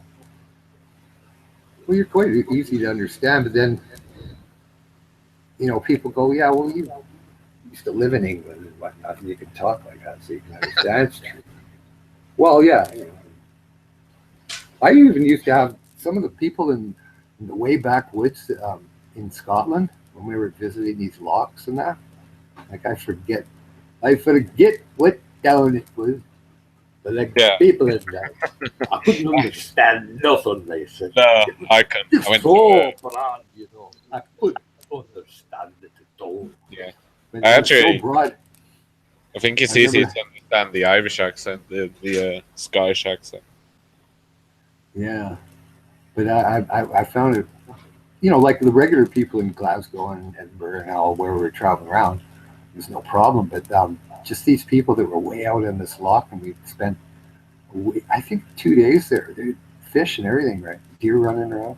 It's cool. Right. Reminded me of BC, right? But I just couldn't understand the woman. It was an older woman, and she asked me. She said, how was your trip down to the loch? And did you see anything? And it was like, how did you trip that loch? But did the soon they've seen that? And I was like, what? And I said, what? And their husband deciphered it. And I went, oh yeah, no. I said, well, yeah, I went down. I saw some deer. Translator. And I said, I want to get a fishing rod and get some fish. And they start to, oh well, you go out tomorrow in the boat. Aye, lad. Have you ever heard of what the lad doctor's car, sir? Diva. It was cool though, like where we were staying, it was way down up off the highway, like about 20 miles by this loch, way down on the bottom of like a downgrade, and there's hills everywhere. I was going, geez, Mom, it's just like home. I was going, it's just like home, Mom, look. I've only been to Scotland once. I went to Urban. I don't know if you know where that is. A what? Urban. Paul? Oh, that's my hometown. That's my hometown.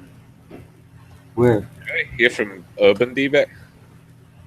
Oh yeah, cool. Seal Island, Dell and a Beck, just outside Oban. About 40 miles from Oban. Oh, fucking hell, Susan's coming back. No, I was going to say we could do the Yorkshire skits from the Monty Python, because we can all speak that way, can't we? No, it is hard. The Scottish accent, when it's really strong, it's hard to understand that. Not really. I mean, I tend to tone it down a bit. Because if I speak in pure Glasgow, there's no way you would understand me. Oh no, I understand. I kind of tone it down. Well, you know what? Yeah, like, I struggle to understand him sometimes. If you get into the backwoodsy, like in Canada, even up in Labrador, you know, like Newfoundland, Labrador, or different places like in New Brunswick and that, and try to understand them. It's just, you know, they're, you know, what people would call hillbilly, you know, Labrador people, they don't know what you know, they talk even more like Irish than even the Irish took like it, and they put another accent in there too. It's kind of like Irish and something else, right? And it's really hard because they go fast. It's like, what the fuck did they do? Have any of you ever seen that film? First thing would be an Irishman with a Brummie accent. I can't imagine that. Have you ever seen that film Fargo? It's set in Minnesota, and that's got to be one of the weirdest American accents I've ever heard. Unless it's Oh, yeah. exaggerated in the film, I don't know. Somebody What do you think? translate. I never See, picked up a word Dave said there. What did Dave say? If you think of the most drolling Southern accent, you know, it's when they're talking like you've been trying to, I don't know what they've been saying like that, you know, be like, if it's all the fun's voice, you just don't know what they talking about there. Yeah, but the thing is, if you tone it down a little bit and make it a little deeper, then it actually sounds all right. I don't No, I know, mind but the Southern accent. if you It sounds have- all right. If you have like the weird voice and everything like to it, it's really, you know, like you watch things like Andy of Mayberry and stuff, and the people that go from the backwards are, well, that I don't know. Like that. You can't It sounds like understand. they're just about to have a heart attack. You know, How like, many or the people Beverly speak that? Hillbillies. You know, like the Beverly Hillbillies when they go up to Bug Tussle, Kentucky, and they're all going, "Well, hey, Jed, how we all go down there? Did you know that you've been doing it for quite a years?" What did they just say? Jesus. But you know, with the funny voice in there and whatnot, it's really hard to understand some of the words. Okay, go buy me again, and then there'll be somebody else. There'll be somebody else that lives in the same area. They talk totally different. Like they'll be going, "Well, you know, you can't really understand him that much, but you know, if you really listen, you can pretty well tell what he's saying." You know, it does have. All right, a it's only drawl. Uncle Cletus that talks this But way. you know, if you We listen just don't pay hard, attention to Uncle Cletus. We just let him ramble on. yeah, you know, like Cletus. Uncle Cletus. Uncle Cletus don't play for Yeah, yeah. Leonard Skinner. No, he don't play. He don't play for Leonard Skinner at all. I'll never No, seen him he on just there. sits and plays his washboard. He does. Where'd he make that from? Did he whittle that up? Did he know how to do that whittling? I bet you He did. stole it. Bet he stole it whittled up from a preacher. himself some false teeth too. Yeah. Whittle them out of willowwood. That'll work. And Make 'em seeing sit right as up it's there in the Paddy's dump. Day, I think we should all practice our Irish accents. Because it might help. Don't All into the night, you know, because I mean, it's only 20 to 7 at night here. And nothing's happening. I'm not going to I be don't- drinking, so. I think doing the Newfoundland accent will be just fine. It Yeah, sounds there's a kind little of- hint of Irish pretty there. similar. You can It's kind quite of similar. hear a little bit of an Irish accent there. You're Lord Newfoundland. Thunder and Jesus by. It's quite similar to the Irish, but here in Newfoundland, we know how to Well, talk the way we this talk. sort of Irish accent is a kind of generic. It doesn't really come from any part of Ireland. I don't think people in Dublin speak like this, or people in Belfast or Cork. Oh, I've got no freaking idea. See, you're putting Scotch in there with bloody Irish. How the fuck No, are you well, supposed to understand Do you want Scotch to, with start bloody Irish? that again, Russell? Do you want to start that Fucking again? Bloody Irish. Yeah, bloody Scotch. Irish. You come round here, steal our fucking jobs. Bloody navvies. Them bloody people putting fucking Scotch accent in fucking Irish. The hell do you think you're coming from, oh? Oh, I bloody don't know. I had to work 23 hours out Milford. Hey, That I'm going well. down to the canal. Hey, I've just seen some people at the canal throwing others in. Oh, Apple wow. canal. Down at the canal. When I went to the chip shop to get bloody chips, I went down Did you to ever the hear chip shop it? right over The the English canal, pub group called Zaza. and I didn't fall in either. You might have heard of them grits. They were Who? in the 80s called Zaza. Nope. Imagine a Never. Yorkshireman saying name. I Never. got off a bus.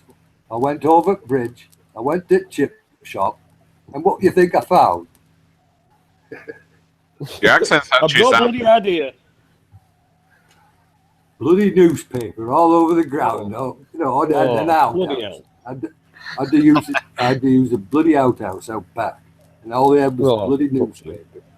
Wipe me fucking butt with newspaper. Your accents You should actually sound that do a bad. podcast with Jeffrey Boycott and have an argument with him. You're going for bloody months.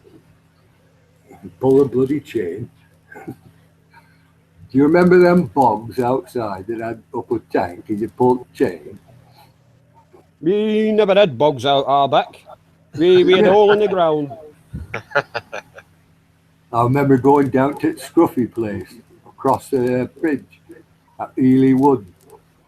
Bloody using nose paper to wipe the bloody bum. Didn't even have a chain. It was like bloody toilet was plugged. Probably didn't have the water. Scarce kids. Well, we used to recycle our toilet paper. We'd get it from a rubbish tip. That's how hard we had it in our day. And they wore plastic sandals with no socks. Plastic, bloody luxury. Yeah, but you know, this was in October, I was thinking. Mum, it's kind of scruffy around here. I'm not used to that. You know, back in Canada, nobody wore sandals with no socks on during winter, with rain falling. Poor little kid, you know, stinky tie heaven. Using newspaper. Well, I'd have to look at that. It's all bloody right now. That's filthy. It's awful that somebody live in that kind. Bloody disgusting. It is. I wouldn't have it. Yeah. Talk to somebody. You shouldn't be living that way. Right, I've got to go, lads. Send them back to Bradford. See ya. See you, Greg. Hey, Gretz. See you, Greg. Take care, man.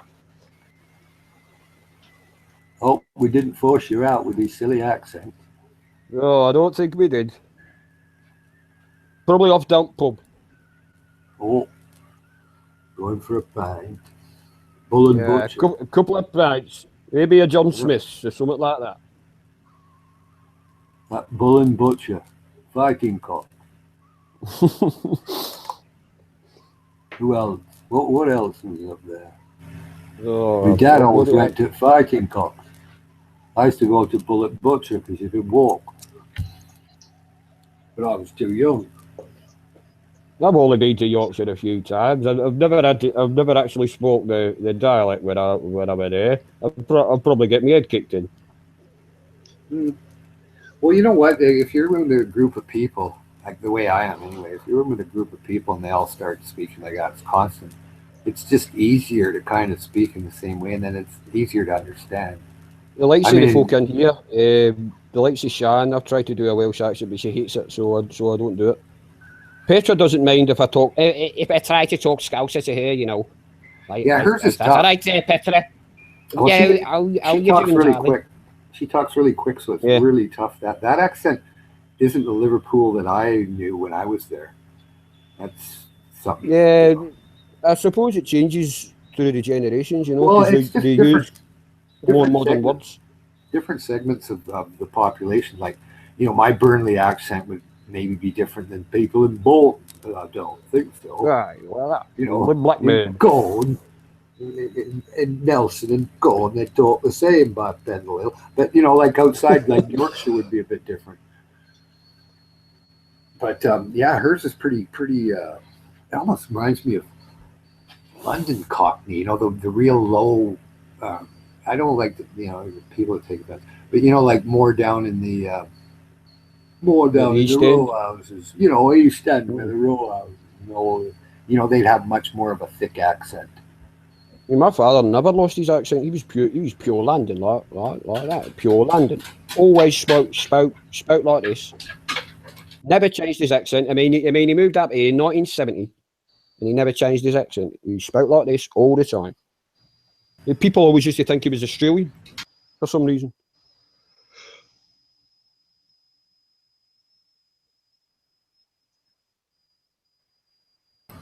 Yeah, my dad kept his Burnley accent pretty well, you know, all till he died.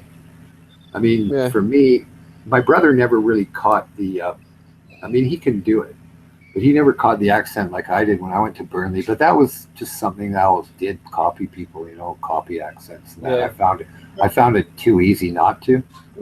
So I just, you know, it's funny as well. You ever seen Fred Dibner, Steeplejack from Bolton?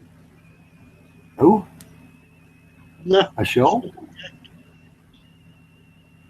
You break up a bit. Yeah. Fred Dibner, Steeplejack.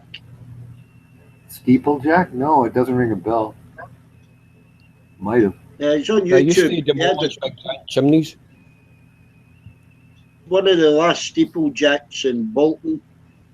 But yeah, he's a funny guy, and he knew all his stuff. You know, I think the series is on YouTube. It's funny, when we were kids, we used to take the train from Burnley. We'd go to Blackburn, and we'd go to Bolton. And we'd do that trip, but we didn't go to Manchester. What other way? Tottenham. But yeah, we went to Bolton. Yeah, he's a great little guy. If you watch the series, he builds his own traction engine. He restores a traction engine. And he makes all the spare parts himself. He done the boiler and everything, you know. What's a traction engine? You know, like a steam engine. You know the old steam engines. Okay. Cool. You mean like a train steam engine, or just a steam engine? No, it was one that was road legal. It was one that was road legal, but it could only go. Obviously, it was very slow, but it was road legal. Oh, yeah, it was worth about 40,000 quid. I think he's on his estate. It was worth. That's cool. It was all cast iron and brass, wasn't it? I mean, it looked amazing. Yeah, most of them were, but that's what started the industrial revolution on the farms, those old traction engines. Yep. Yeah. I think it was Northumberland, was it not, where it all started with the engines? Actually, steam engine. Darlington. Robert Louis Stevenson. Scottish.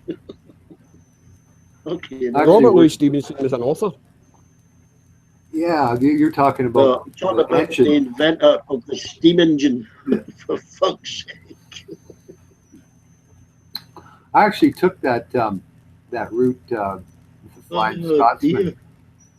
The Flying Scotsman down to London. It wasn't that engine. Chris Tarrant, TV guy, bought that engine. That's a cool one. It was actually the Mara. It was the Mallard that set the speed record. It wasn't the Flying Scotsman. No, but that engine class on the Flying Scotsman, that was used quite often in some of the higher speed English trains. I forget what the classification was. 484 SS something, but that class of engine is pretty quick. Yeah, what they got up to 120 or something. I think maximum was 110 or something like that. They had a different feature in the pistons that made it go quicker. Yeah. Because that's how they're driven, right? It took a long time for the diesel train to break its record, didn't it? But I remember when we took that train down there to London, it was doing 100 all over the place. It wasn't steam then, though. We had a steam engine. Yeah, I can still remember the steam trains. I'll tell you, when I rode in that Royal Hudson, like BC Rail had a steam train that I worked for.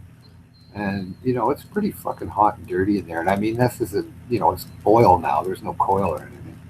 But it was, even so you're in there, it's a lot of heat, depending on, how you're pulling. I mean, this thing was easy, so it didn't need a lot of stoking to get it up a hill or anything, but it was dirty, loud, and some of the guys that thought they knew what they were doing didn't.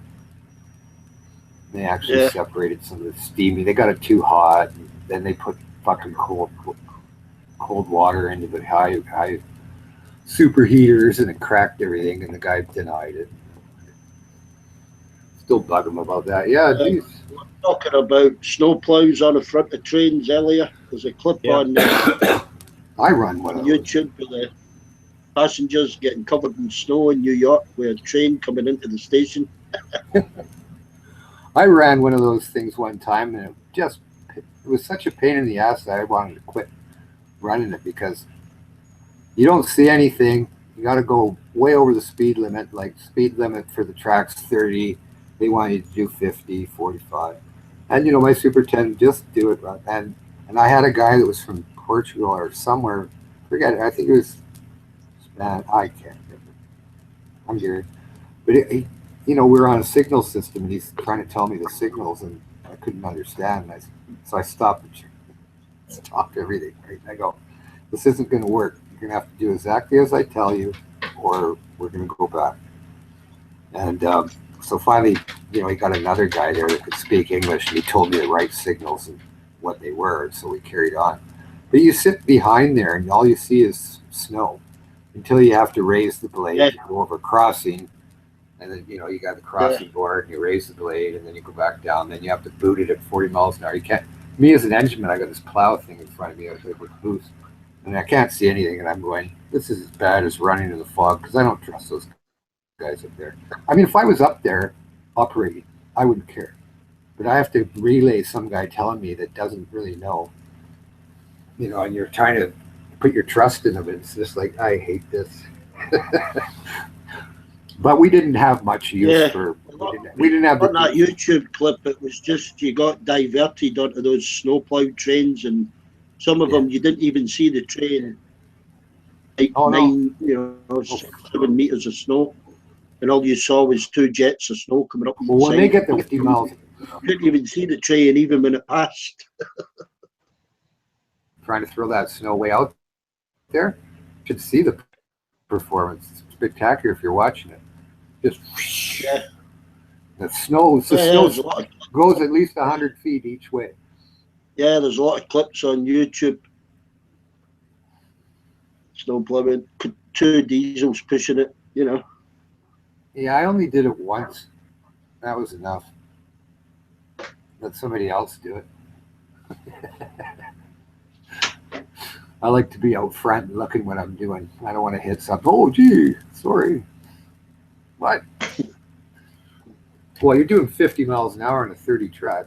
And I knew the track, you know, the condition of it. And it's like, okay, it'll take it. But you see, when you're in a light engine going 50 miles an hour, you don't stay on the track as well in heavy curves as you would if you had a full train holding you down, right? I mean, it keeps the physics basically on the center of the track between. Well, if you're whipping a long light engine at 50 miles an hour at a track while you're up on 6 wheels, it's like, I don't think this train should, I think all the wheels should be on the track, not just one side. They do. You can get them to derail.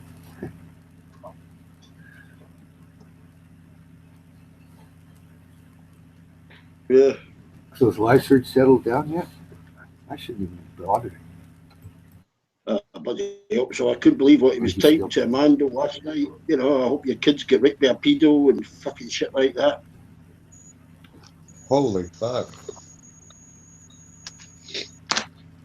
Yeah, yeah. When I see stuff like that, I don't really read it, but I thought, I guess he's trying as hard as he can to get that, you know, retaliation or upset him, right? I think he's mentally ill. That's what I think. What's mentally wrong with him?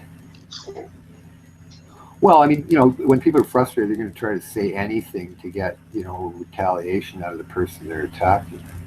So they're going to try to do whatever. Yeah, he's got a very quick temper. He just switches to abuse very quickly. You know, if he's not. That explains why Church didn't come on then, eh? That explains it. What? What he said last night. That's nasty shit, man. Oh yeah, it was pretty low. But it's mild compared to what he was typing. I would expect I even said in here, I can't believe what he's typing on a text stream, but a lot of people don't keep an eye on the text stream, you know. Yeah. And then when somebody comes in here, you call them up for what they said, and people in here can't understand why you're arguing. It's because they've never seen what went on the text stream. Yeah. Or the hangout. Like me, I'm not looking at what's up on the stream. I'm just talking to whoever's here. Yeah. On the stream. Oh, the stuff he came out with last night. It's like